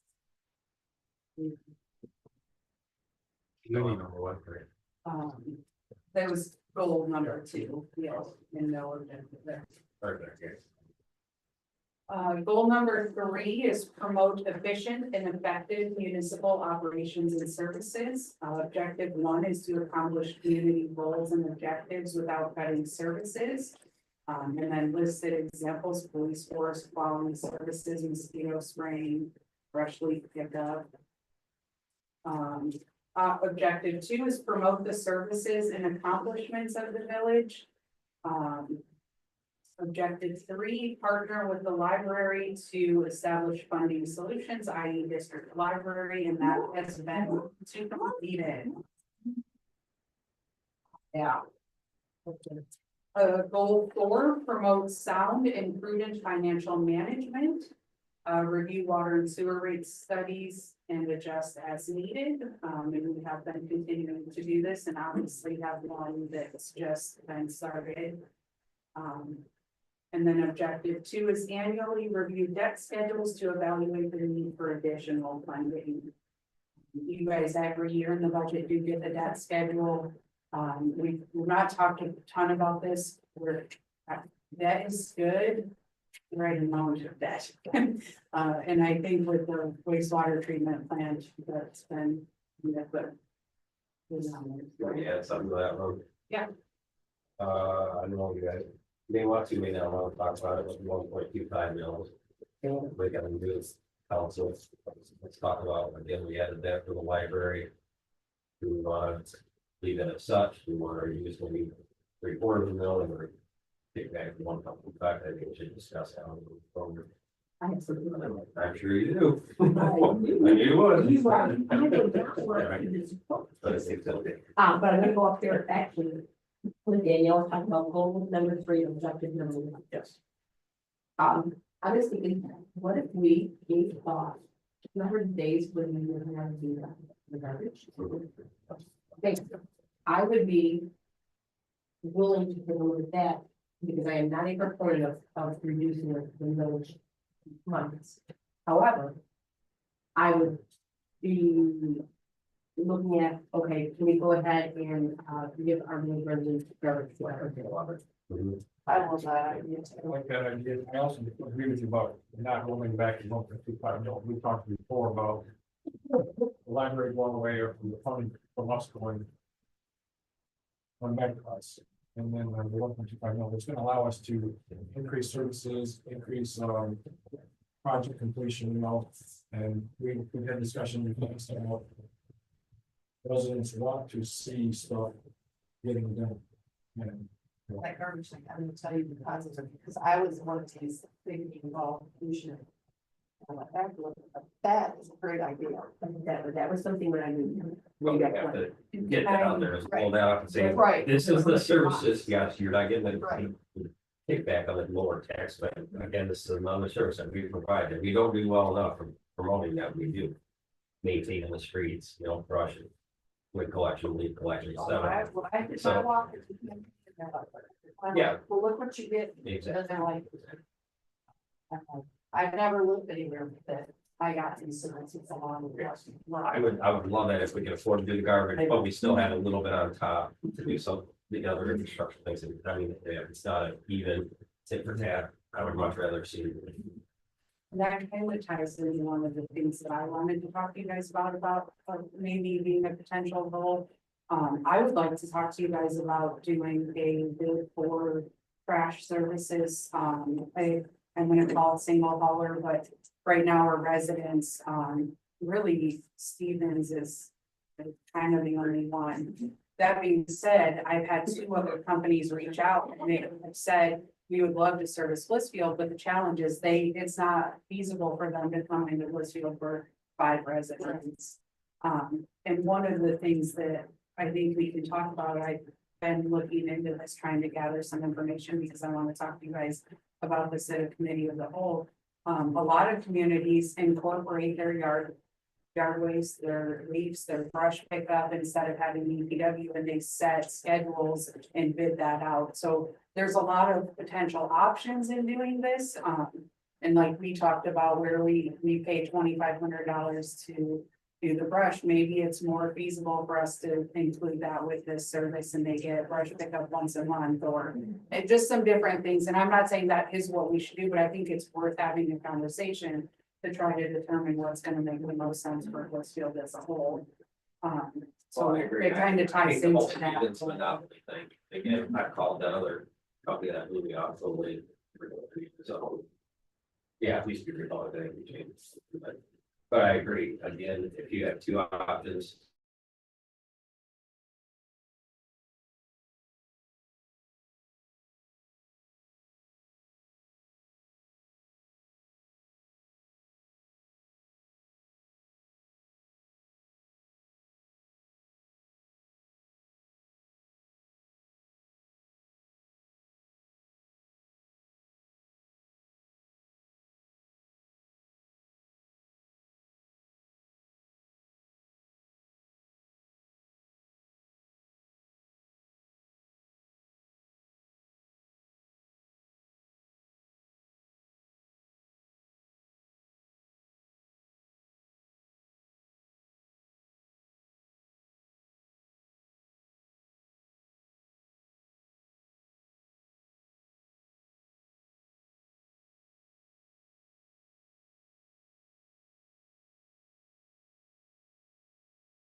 guys would have to want to do that. The word still, but the other thing is that you guys need to remember is we are currently under contract with Stevens. I have talked to them very like high level, non-committal, no days. Would you be willing to terminate this contract to be able to do this? It is through July of 2026. That's 3 years. Six. I think it's 26. Yeah. You guys did a 5-year agreement on that right before I started, or a little before I But started. they also come in here and raise the rates and then look. But that's- It's the follow. That's for the bag tags and the Yeah, recycling, right. so my understanding is they don't wanna do bag tags, they would rather have services. And then the recycling, I would include it, that would be my recommendation, is we include the recycle service with the trash bin. So that we don't have, again, Personally, I wonder how much that'd be. Hey, so then, somebody followed them, they're doing. Separation. Yeah, there is. You guys can follow them. There's multiple stories about that. You know what I believe?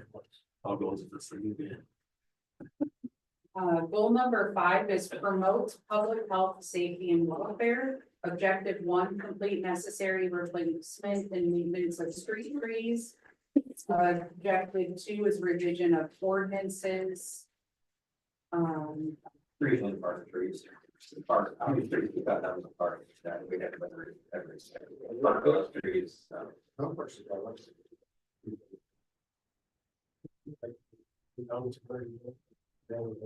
I know, but yeah, again. Unless you're not gonna get much shade under that.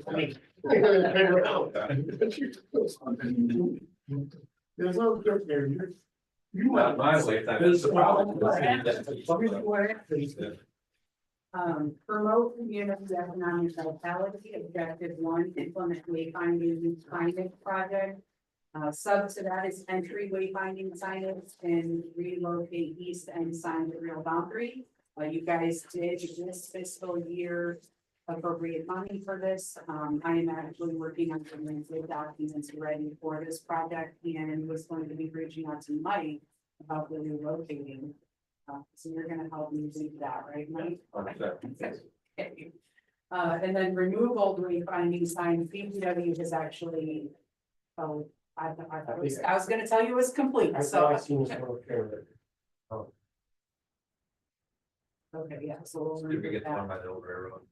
Model railroad, If we got that one, the one's done, Plain Street. I And see I the think- Boy Scout ambulance. yeah, I think they are replacing their sign and they're gonna pay for that.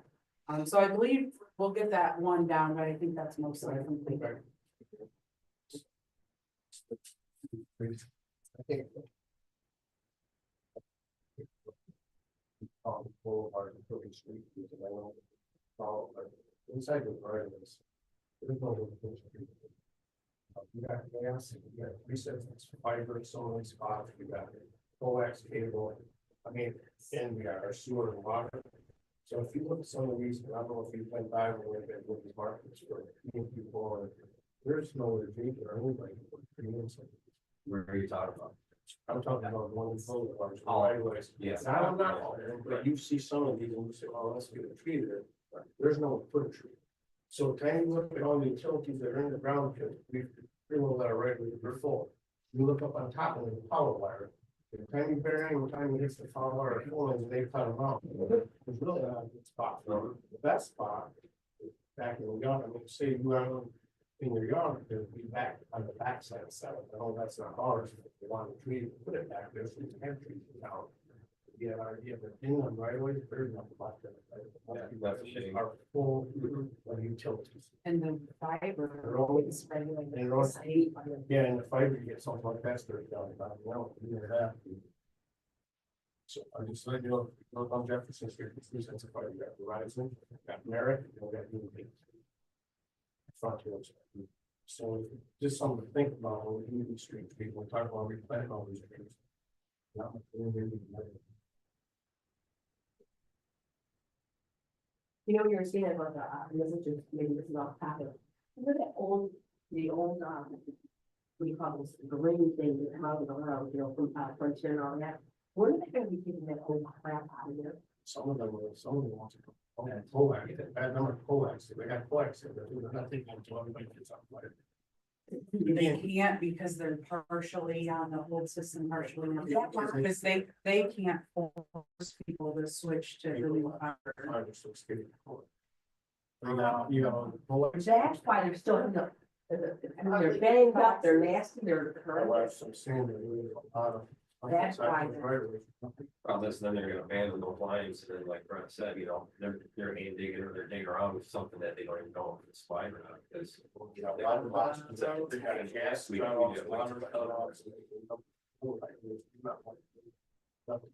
it's still better to have stuff underground though. I understand, A lot of but I'm places just that like, work. you know, when you want to try to plant a tree, and we see this property near a tree, well, they're gonna let me put it. I just wonder about those green Good thing, you know, for us, guys. things. Oh, my God. Well, you're the only guy that wants a tree and don't have a tree in the yard.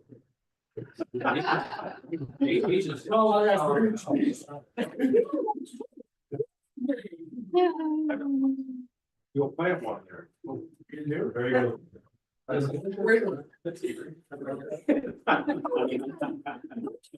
Oh, my God. That grant for 15 and. We're matching them and stuff though, right? Yeah, we are. How many trees in your yard? I do. But again, you know, I agree with you, but you go somewhere like Ann Arbor, you go to Ottawa Hills, you know, the people thrive with this stuff, and it's definitely, it's a benefit. You look at the old pictures of downtown, you know, what the difference is. It's pretty barren, when you don't want to kind of strip, you know what I mean? You want to put- That's why they put it on the back of the sign. Tecumseh is only doing their main street now. They've stopped doing like in their residential areas. So they keep 50 with new trees and replace those, but that is it. Because of the same issue with the bumper and stuff. So it appears optically, if you're driving through, that they do a really good job on the tree. And I'm not saying they do a bad job at all, but that might be something to consider too. Like maybe we want to focus on instead of just generally Private. the village. But maybe I was thinking like our main thoroughfares. 243. Yeah, Whatever the black tree will go on the back of the sidewalk, and it's just yeah, tree. that's the other, we could do an annual tree sale and And then, you know, the tree gets moved off the boulevard. and They want it. They're not gonna want it, you know, that's- I still feel like we should utilize that right away more though, then people are supposed to pay to maintain that, you know, we can pay for, or we make people pay for permits, we make, you know, again, I still have questions on the Metro Act, I think people are supposed to, I think they're supposed to pay for every. they do pay. A lot but less we than we used can't. to. It's $500 every time. Our revenues on those. No, I mean, permits every have year been- they would pay per foot. Oh, DMP, that's, okay, you're mixing, so franchise, they do, so DMP has a franchise, so they do pay and they report and we do get payments from them. If they don't have a franchise, they pay $500 for every time they do an installation, so Frontier, for example, I'd have to look the last No, 2 but there's years. still a Metro, Act that was a state law. Where But how many Metro folks- Act covers the $500 permit, it's different than the franchise fees. So We it's, used to make a lot more. Positive. well, when I started, you guys were making 0 on Metro in the last 2 years. we Exactly, so I don't think, like I don't think we're 15,000. following up with utilities and saying you owe us a year. But we are now, and that goes into your local and major streets, so it depends on where the work is being completed. If it's on a major, it's revenued into major. I'll pull that revenue report, because that's 2 years it's been, I'm not saying like tons of money, but it's been a good chunk of money. Well, I'll stop on the trees, but the ones across along the railroad there by the bridge, can we please, for the love of God, that you replace those things. So I want to talk to you guys about that too, because we have it in the capital, I did start to work on that. But we have it in the capital improvement plan to remove those trees and instead of replacing them, put decorative lights there. So I wanted to, do we want to put decorative lights or do we want to do trees or are we doing both? Which I think it's too much, but. And where? 223 across from, the clock park. Between the bridge and the inner. And you want those trees taken down because you want to. They're mostly dead. Hey, why were they all planted? 'Cause, I mean, remember, I mean, you can see through the whole village down that thing. Yeah, I was trying to, what, I mean, I know it. Those were donations by, I don't remember the name, Sliker, maybe something like that. Those We're all down, Yeah, yeah. I mean, it's longer. but we've got the outlets, so that would be, the intent was to replace the outlets with the trees, and they've got about 50 feet in between, so you put a tree, then you have the light. That was always the intent. The outlets didn't work out as well as we wanted. Right. Right. But if you did that pair of lights, you still got 50 feet between the two that do a tree. Everyone. The trees. Might all be a tree. Which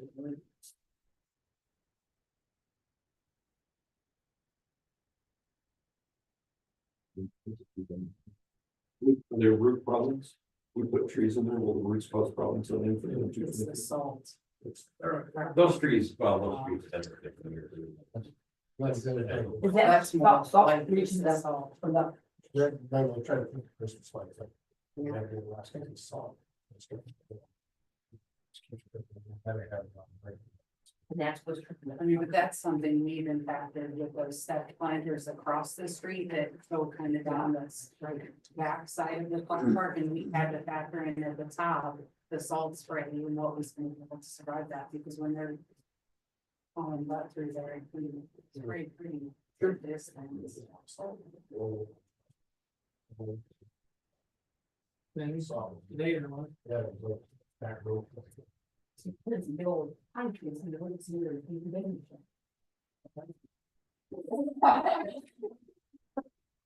That'd be a cheap way to decorate. All right, I need some notes for that stuff, but going back to goal number 6, objective 2 is business recruitment. Objective 3 is implement the economic development strategy plan, which is ongoing, but we actually are gonna be asking you guys to remove a property and, I think I sent you guys the annual update of the progress made on that report. Any questions on that? I think business recruitment should be number 1. Priority 1.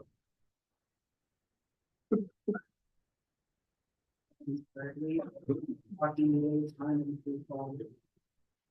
Yeah, I don't disagree that it should be 1.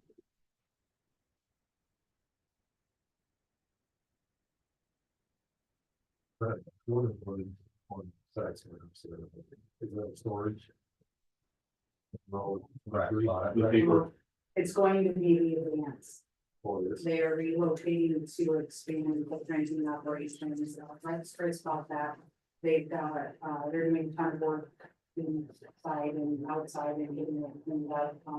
He didn't know exactly when they were doing that, but, he actually came and did a presentation in Rotary last Wednesday that was, he shared a lot of things that had not yet been public. They're really wanting to expand the printing operation and with there and some more room for that to help keep the paper kind of going, because obviously local papers are struggling. The printing side is a revenue maker. But that is his fun. I've seen the old cars and the lights seem to be on all the time, so it's kind of neat. Yeah, he's had guys working there pretty regularly. And Rotary tried to convince him to buy across the street too, but they were trying to do some economic development. For us as well. Having to put one in. So they were, like, just buy that old pizza across Boy Place, Rex, you got this, and it was a good effort. I think not successful, but it's a good try. You never know, that may have started your thinking. Yeah, that's true. Goal 7 is promote transparent and proactive communications. Objective 1, implement the public participation plan. This has been implemented. You guys recently got your annual report. I think we've made I think we can make more improvements, but I think we have made a significant improvement. I don't know if you guys, when you looked at that report, it talked about like, it talked about how many emails went out. I think it was like 13,000 last year. And I think this year we'll be on track for even more because we'll have a full calendar year of our monthly newsletters.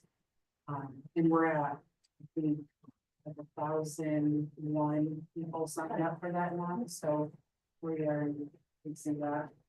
And then objective 2 is to implement the marketing plan, and that the newsletter can come that specifically as a goal, and we have made some progress on that.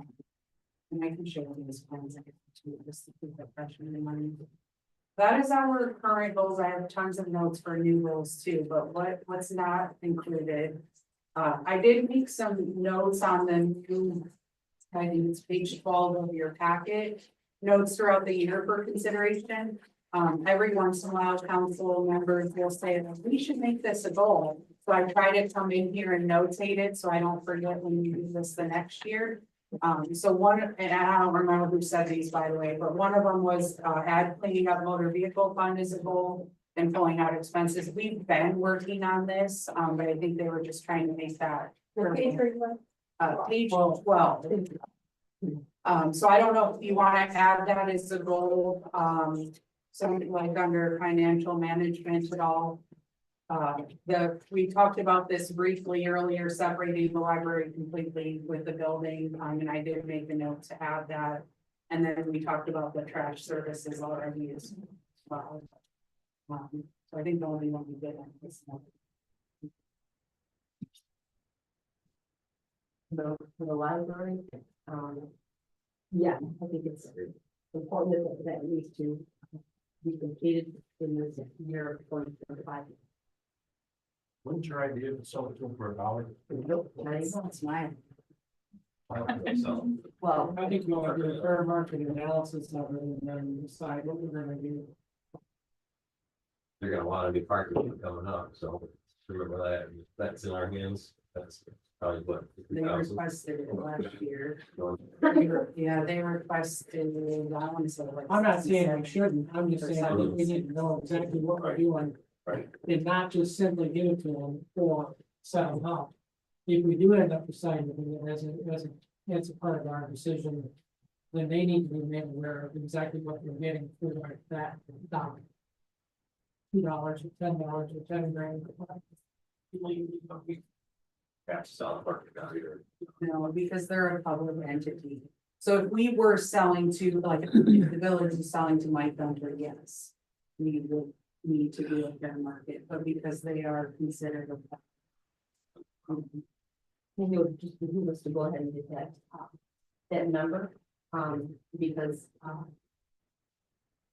I don't know, I think I took a hit on this whole thing. The village wanted to get rid of the library, didn't believe in the library. And I don't think that is true. I know, in fact, I know. Village council did not do that. We just wanted to go ahead and have some division. And I just think it's, I thought the same thing, give it to them for $1. I don't know. Right now, I don't have that same. They have changed their new budget that they have is only $500,000. And their wage costs are more than we appropriated last year. So that's in their hands. So I know, I'm just saying, I mean, they have done a pretty good job of finding what to do with another $180,000-$200,000. Pretty easy. What else you guys have, anybody on their list? So Daniel, what would be involved in getting a number on the building? Is that hard to do? Is that something that's gonna cost? It would cost, I don't want to tell you wrong, I don't think it'd be a ton of money, we were probably talking like, Razor. yeah, I was thinking like 1,500 at the most. I mean, I can certainly look into that for you guys and see what the cost is and you can decide. I was trying to look, so they did request this current fiscal year, but during last year's budget process, 74,000 for the parking lot. And then they also requested money for their doors and that was a library vestibule door replacement, that was 4,500. They've also got some money coming for that, for the grant placements. Because they were talking of redoing that for the front entrance. And maybe we have 8,000 right now, 45. that's they want from us to I don't think they have their shuffle that. parking lot in their budget for this year. I only bring that up because if we say this is what you're getting, they're gonna come back and do the same thing to us. It's the only reason. I'm Didn't look at bringing that way, no. Good point. And I'm not saying doing it that way is wrong by any means, I just want to make sure because that. Well, in that same vein, then it's up to, I mean, be advantageous to us to know exactly what that is. Then we can negotiate back and forth if they have. Because if they do want the parking lot replaced, then we can say, well. This is what we do. Now, you guys, as far as DPW, you no longer doing any snow removal in the winter. Did you make a assignment? So they are there's some ceiling tiles from when it was leaking that we did commit to replacing. So they'll get that finished, but otherwise are completed. And then the village, the roof replacement's completed, some of the conduit for the electrical was broken. And just due to age, and Saunders Electric has us on their schedule, that's $5,000.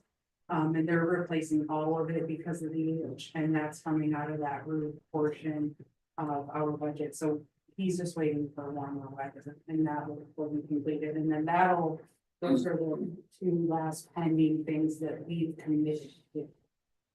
Anything else would be a completely new request on this.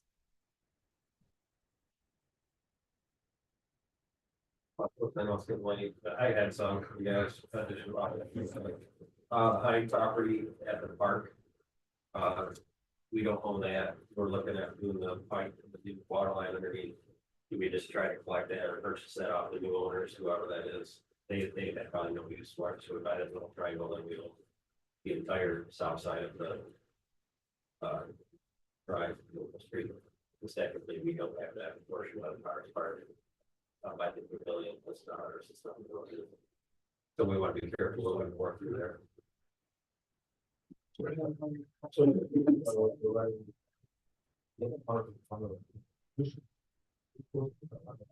Yeah, we're on our property the whole way, specifically.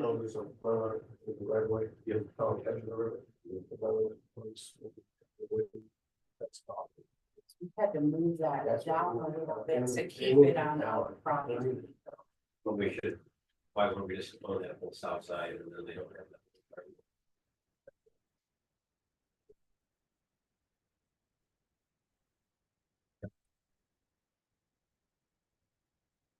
I certainly don't want our new line to be on the part of that option property.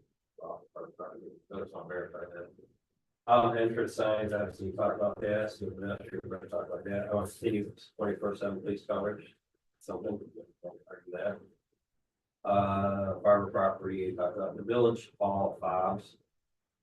And the fobs to get in, working right, and then there should be one on the safe, you know, again, based on district, things that we've dealt with in the past, let's learn. That should be easy for these guys to get in, have the fobs, have the equipment replaced, we've got some issues with that. Secondly, We have quotes on that. Chief and I were working on it. We were planning to use that village hall ground money that was left over. There was a little over 12,000.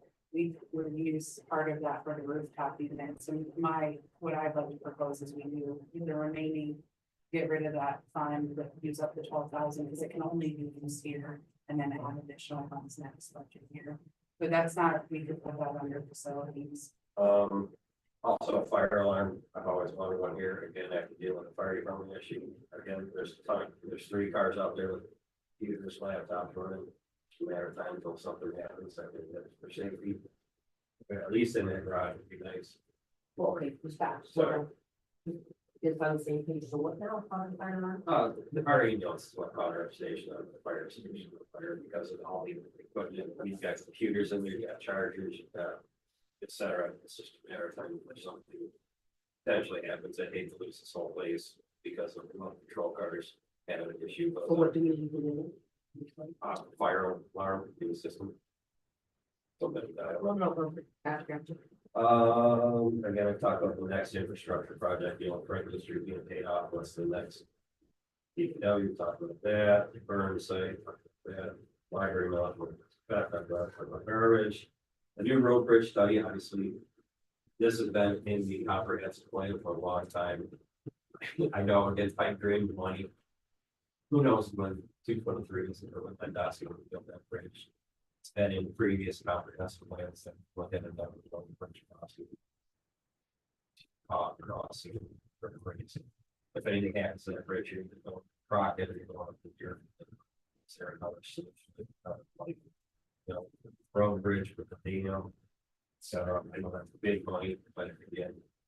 That stuff has been talked about for 50 years. Is there another solution where if we lose that 643 bridge, you would have another option that you don't. Better communication with the public. Obviously, you know, we talked about this game a little bit. You know, social media, things like that. I've wondered for a long time, you know, like a slideshow, we have the little TV up there. And people can, we can attach it to our website. You know, just the very updates like you guys put through, you know, much like the cable channel say, you know, here's the updates. You pull it up, it's very easy for people to use it, walk in here and see it. Oh, tree collection, this, maybe garbage collection, so just reminders of, you know, here's what the water changed, our water rate, things like that. Again, yes, we need to communicate better with the public. We can do it. For here, Yeah, for here and then also online, it's my website. What's that sign down by, use that for as well.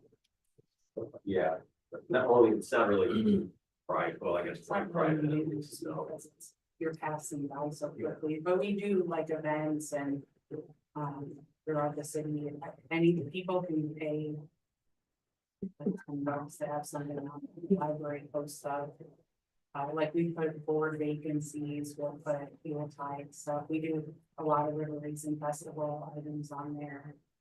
Like the newsletter, all that stuff, it's good for us to get information out there, we want to communicate with the public, not just so that they can get on Facebook and read the garbage, but like the actual truth and say, here's the fact, here's what we have an issue, or this is good, or we've succeeded in this, you know, because we don't do that enough. Let's get that information out there. Finally, I want to try to get a public water presentation discussion, let's get Adrian, let's get Deerfield, or any other municipality, whatever in the rural county that's utilizing the river rates and, you know, let's talk about water rates. Let's have this big town hall meeting where we can have every municipality say, this is what we're charging, this is how we, you know, how we clean our water, this is what it costs to run this. Because for some reason, you know, Deerfield's water quality can be less than what we produce or what Adrian produces, more street there probably. Me, I think it's complete garbage. Because everybody wants safe water, you know, to whatever standard. But I think, you know, if we use UV, you know, versus Deerfield uses this sort of system versus Adrian uses this system, let's get all the information out there. Then we can say, well, it's not apples to oranges, it's not apples to apples because we're paying off this, that, or we had to rebuild this, you know, plan or again, you know, get information out there to the public so everybody kind of knows why are Adrian it's cheaper, why do we have such a crappy water source? Why does Deerfield pay a lot less for their water, but their treatment methods are different? You know what I mean? So again, let's get all the information out there. Hey, everybody to not know that information. So whether we combine with, you know, all the municipalities along with rivers utilize it, let's have a big town hall meeting. Let's try to stop the gossip and misinformation and get the information out there. This is why our water rates are, we're paying off this and that, we're paying off this bond, we have to build this, Eagle makes us do this. We have stricter water standards, you know, than Deerfield does, so let's get the information out there. If you want something like that, Mark. I don't know if this is the right thing, but. Put it in your veins, maybe I'm paid to do. That. You know what I'm saying?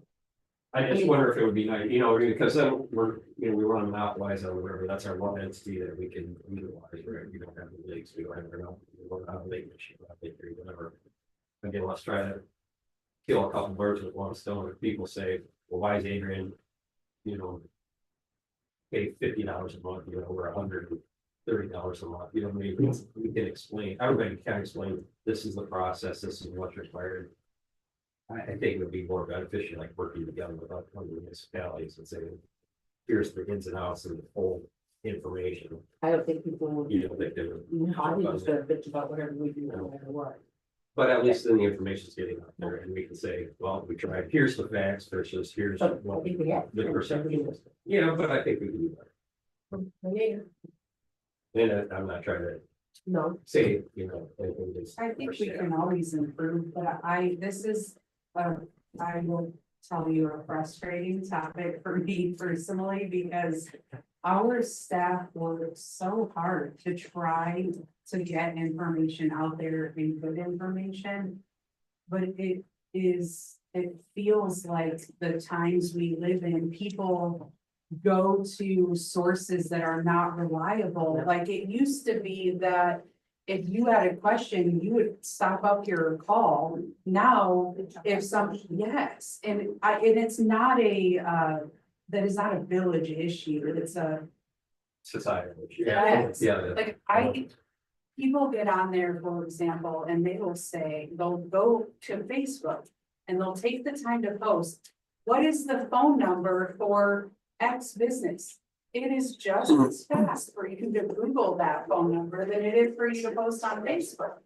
And I know that is like the dumbest example, but that is the easiest thing to find, and they're going, so they're not looking up the easy things, they're certainly not gonna look up the And I can challenging tell you things. this, the people that complain about in general village stuff are the same. But we should be able to answer with.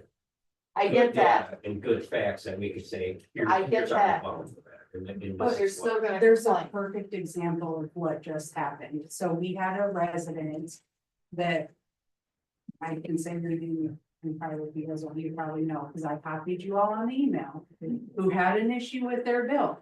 I talked to her, gave her a ton of information, sent follow-up emails. After that conversation, she still got on social media and said, Danielle basically told me I had extra visitors and there was nothing I could do. That's not true. I did ask, did you have additional people? Was there something going on And that's where she that took- caused that's the what she increase in water? And I even said to that resident, this is a partnership. You have to give me information, I have to give you information, and we can find the problem. Still went on social media and posted, so that's where I don't disagree, we can always improve and do things better, but I also feel like we're fighting a battle that one is losing and two isn't necessarily something that. She took from your conversation, oh, that you asked if you didn't have one. Danielle told me I had one there, and that's Right. Wouldn't you also say that her issue was resolved and she ended up paying less than they would? Correct, She didn't yes. post that at this no, point. she didn't. Exactly, and that's why I get so, Right. and I'm not, please don't take, like, I'm not frustrated with you guys or you for bringing it up, it's just, it's such a frustrating topic, because I don't know how to fix that, You I can't. guess, or. But I would much rather say, we can't, you know. This is the debt that we're paying off. This is what it costs us to produce the water and treat the water. And again, you're paying a $7 million bond, you're paying off the water treatment plant. We're setting this aside, you know, for the future, start the project. It costs us 1.5 million to create it, to treat, produce the water, and 1.5, and we're collecting, say, 3.4 million. We're setting that future for the 100,000 aside for the future improvements, so it softens the blow on the next big project. But again, I don't think people know that stuff. I think we really need to be crystal clear and say, this is the why, this is what, you know. And let's stop the gossip, let's get the information out there, the accurate information. They can spew the misinformation all they want. But I would much rather say, here's the facts, let's get that out. We did make up a fact sheet and we give it out to all the new residents and we've posted it. It's on the website. It's just hard, I guess. It is hard. We did that, we put out the capital improvement plan, we shared with that, I mean, we share a lot of information. And I'm But now not sure that we're people online. take the time to really look at it. And we've been putting in the newsletters, every month, there's something about, what are you talking about, like water related information, so that, I don't know, I Right, guess. no, you're right, and It's, I'm glad we brought the newsletters back, things like that, but again, any way that we can get the information out. You could take that letter over to some of those people, Mark. And if we knock on their door and say, here, let's read this together. And it's not gonna happen. It's gonna be those same people. and I'm gonna be really honest with you guys, if you were to say, Danielle, what would you recommend for like posting and sharing information? I would say get rid of Facebook. Yeah, I honestly, like, I really think there's better, more informational streams. I think, Facebook I is, agree. well, and now they're owned by the same person. Cause Zuckerberg bought Facebook, so Well, that's why I like, just, again, you go back to the cable, your channel, whatever, and you're just. I would rather have that TV and do Yes. that work than do social media and And deal it's a with link, that. I link on our website, you pick it up, and here it's just updates, of the And- village happenings, village. And we have been working, we've done a ton of updates to our website. We've done to DDA and the village, I mean, so we are getting the information out there, and again, there's always room for improvement, but. I don't think our goal should be to combat the people who are just unwilling to learn, yes, and Listen and learn. yes. It's not even unwilling to learn, it's just, there are people who complain. But it's, again, going back to the water thing, I would love for us as a board to know, why is Blissfield using, UV, and why are they using this or this chemical, et cetera. Rather than us doing the production in a different way, and then, when we're looking at the next project, and we're talking with engineers, we say, well, can we do this? It's different, absolutely. But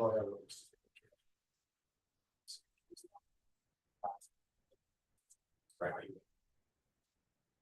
But then, again, that information's out there for people who don't know, this is why we're so great. Surrounding you. Would that benefit us, say, maybe we should change that banking system? Well, the challenge, like Brent said, is every system is so different. See, they changed over and then aggressive water. That's online now. Gotcha. It's such a hard thing to compare to. We should see. Brush, I'll pick up some 5 gallon truckloads.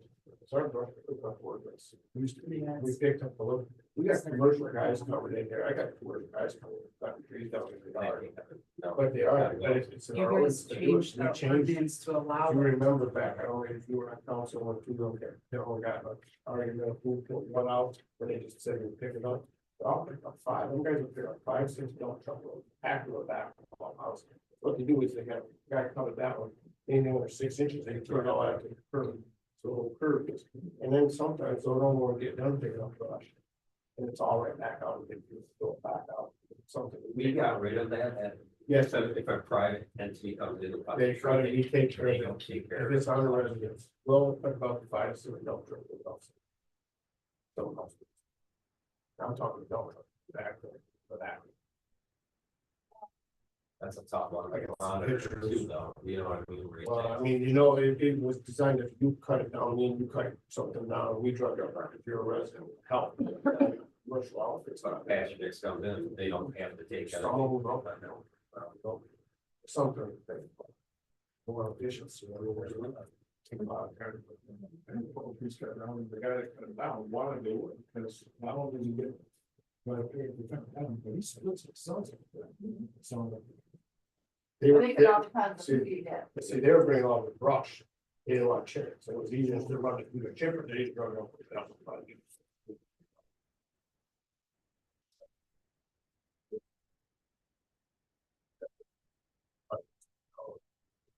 I'm trucks to back.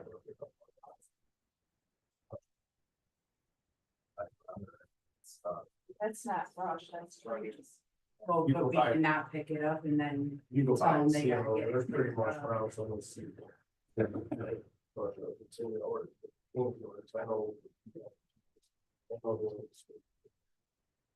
Really let us know that it's gonna be.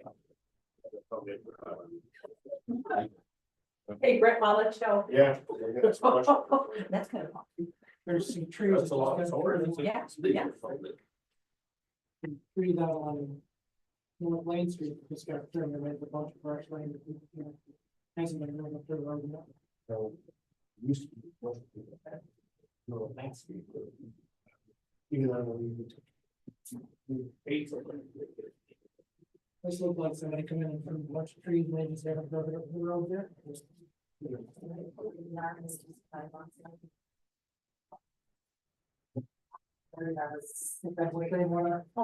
Yeah, I mean, it's clearly, top of the paint's out of it, fall. It was commercial very quick. Yeah. Oh, might be like that, I mean, it's warm enough. Does anybody else? have any- Hey, you gotta have cash, you know, I don't, you know, the over 2 years, so it's like 2 years.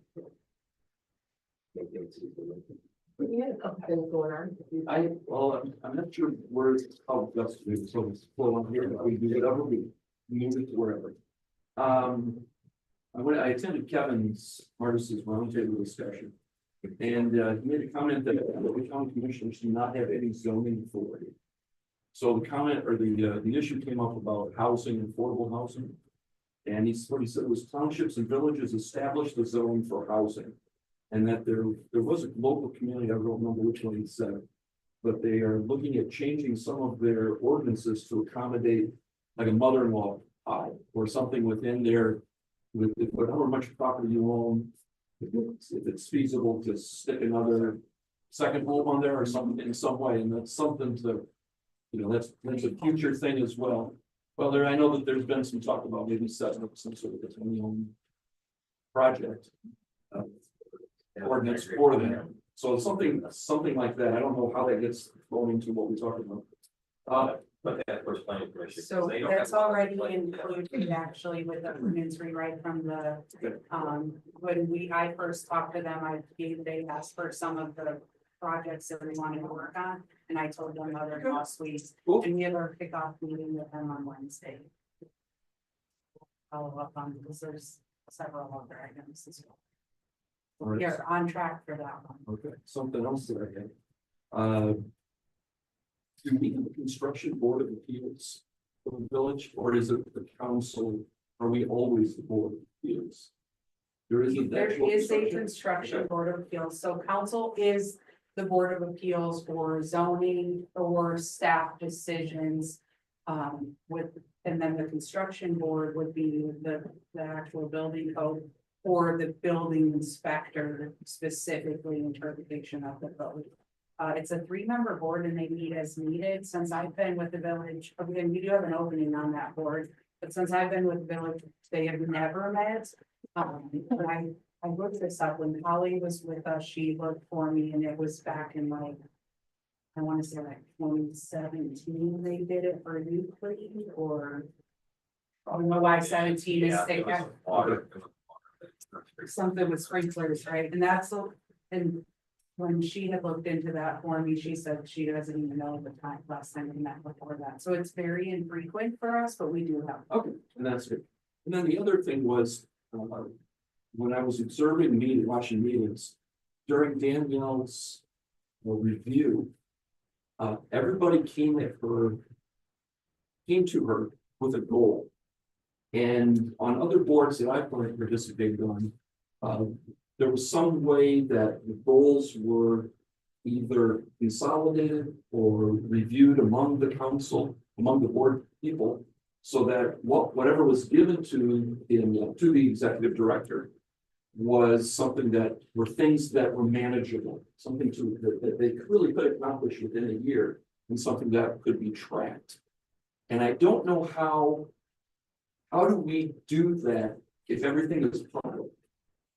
That's, so that we have time to say, hey, let's take a look at this. How can we do that? Because obviously all the boards I've been on have all been nonprofits and more private and not not to the public, so I don't know how to, I'm not following. in this water, I don't know how to wade through what, to establish Stand up without being public. Yeah. a review system so that we can, right, I mean, I want it to be transparent, but at the same time, we have to be able to talk about things without, oh, it's just, well, let's go into a closed session.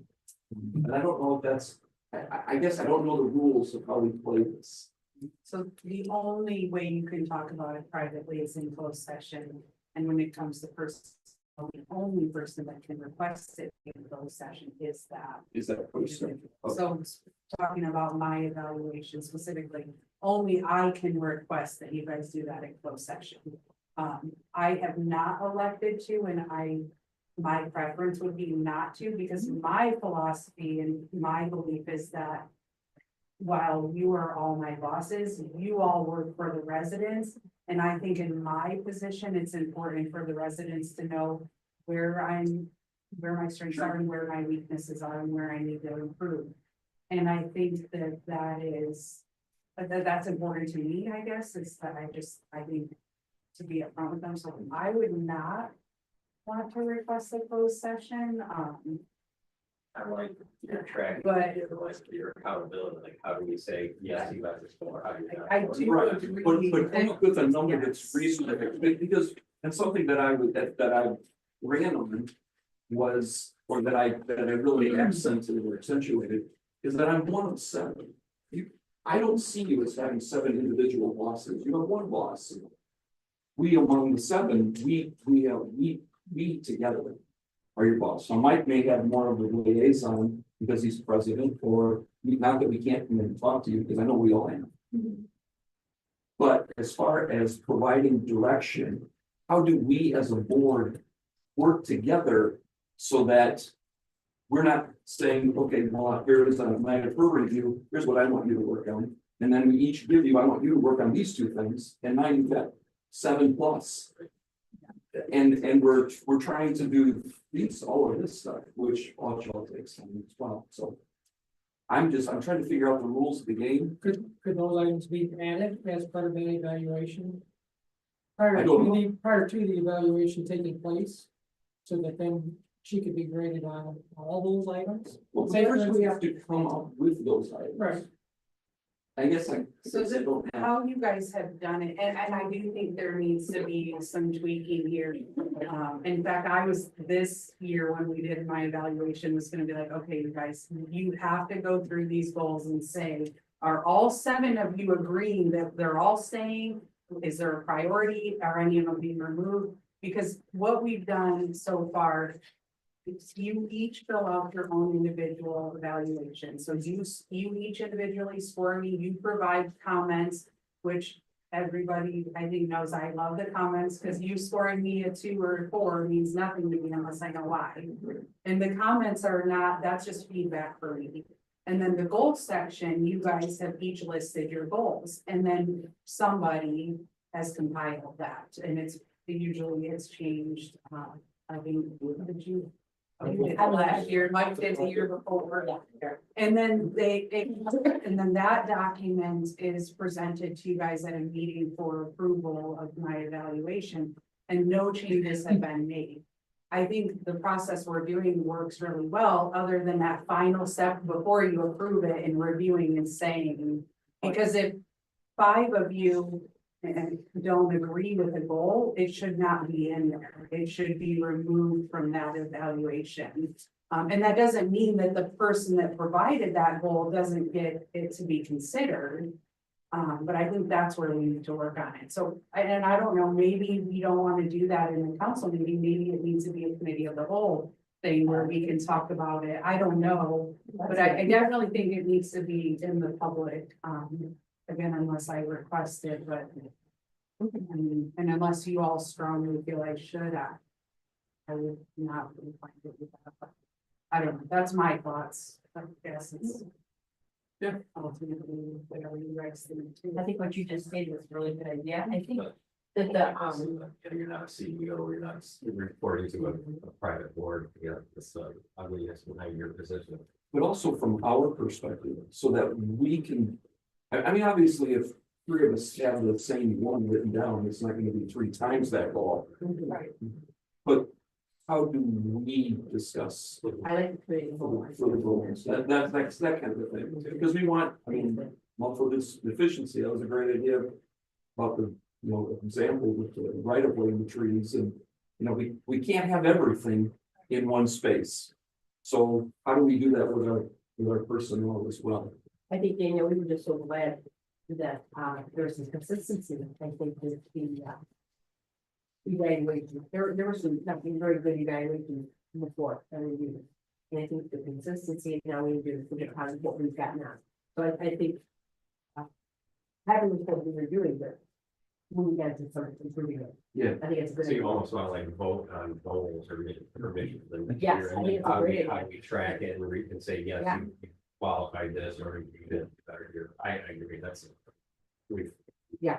Tried to figure that one out. Yeah. 10 years, yeah. And the other thing I would recommend to you guys, I mean, obviously you all talk to me, I try to, like, my weekly summaries. Mhm. Provide updates or things that I'm doing, but it is acceptable for you guys to go talk to the employees, like ask Brent, we gave Danielle the goal of. Whatever, that he's gonna communicate better with department heads, is she doing that? Brent's gonna tell you he doesn't want to answer, but. Or Lisa. He's like, thank you, Danielle. And thanks a lot. Thank you for being open on it, because you've had others, it's like, no, you have to follow change managers, no micro, it's better, it's not us. Go and say, Brent, pay that or whatever, it's not for us. We have every right as a board to talk to our employees and get feedback. And it's just gonna make this more I mean, successful. they're the ones As that long as work we're with not- me day in and day Yeah, out. we don't actually serve. Or, the process, but to go and talk to any of our staff, that is involved within our work. And I do not think you should be, because again, Brent doesn't work for you any more than I work for all of you. So I mean, it would be just like if I try to, I'm gonna pick on you, Mike, but if you come to me and tell me to do something, if it's gonna take a lot of time, I bring it up to all of you guys. Now, if you're asking me what time a meeting is, I'm just gonna tell you because I know. But so it'd be the same for the employees, but I do think it's not out of line to get information and feedback from them, and hopefully the employees feel comfortable enough to tell you. And I mean, and also on the flip side of that, if Brent's mad at me that day and he's like, well, she wore purple tennis shoes and I don't really like her, you guys are like, well, I'm gonna disregard that. I mean, so you'll know and. He's too busy. He's too busy. Well, and that's something that, as a council, I want to certainly be thoughtful, is to not just pop in and try to catch you guys off guard or look like that, because that's not that's not my goal. There's other way. All right. About quarter I to do it seven. to- I do it to this guy. And honestly, I know we're picking on Brian because he's here, but I really don't think any of the departments need it. I mean. Any of my conversations with Steve, Nora, Lisa, Brandon, Laura, any of them, the chief. I mean, I think they're all more than happy to share information and quite honestly, if they're telling you something about me, I probably already know. They probably let me know and we have or have not agreed, or we've agreed to disagree, so. I mean, I don't think, I trust the employees, I think we all communicate really well, but they have an issue. I'm well aware of it before it gets to me. Most of the time, when I say it's never slipped through. When we do all talk about it. That would be. Hope you're taking it early days, so we do. You're paying them more perspective now. We're excited. I thought we decided. They have since I've been with the village. We know early days, That's why we try to kind of, if it's something they don't need to, and we don't want to get into their. But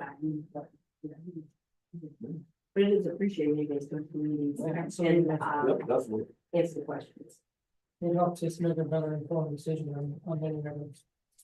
I want to apologize for being late. I popped on my computer and I seen some on my phone, so. I have fixed that. I am so sorry. That's my fault. So I was seriously like, when she texted me, I'm like, oh, I'll go around. I'm very sorry for that. Before we even started, I'm like, I gotta go fix this, so I don't do it again. I jumped on my chair and was like, what's going on? I'm like, I can be a meeting now. That's all. We kind of balance out because a couple of meetings ago, Yeah. before this all started, I got rid of it. This was a long meeting now, obviously, because we both, it Right. shouldn't normally be, but you guys cool with the ground table or do you like the other way? Or? This is my opinion. I don't see how this is any different than that. The difference is these guys in front of us rather than these. But I want the dialogue, I want it to be more, you know, differentiate I think between we're an more official meeting and more like Yes. round table. My only thing is for Zoom, you can't hear very well. Maybe still work session. I like this because I can see how I can go like this. You know. But that's not enough. It's chair. I can't hear. Like you guys today, I'm like, look, because this is over, and I kept trying to include you. I can't hear Brent at all. I do too. I see if there's a way to maybe stick a microphone, put mics in opposite Or directions. maybe we could turn those lights around. Yeah, put a couple this way so that it catches everybody.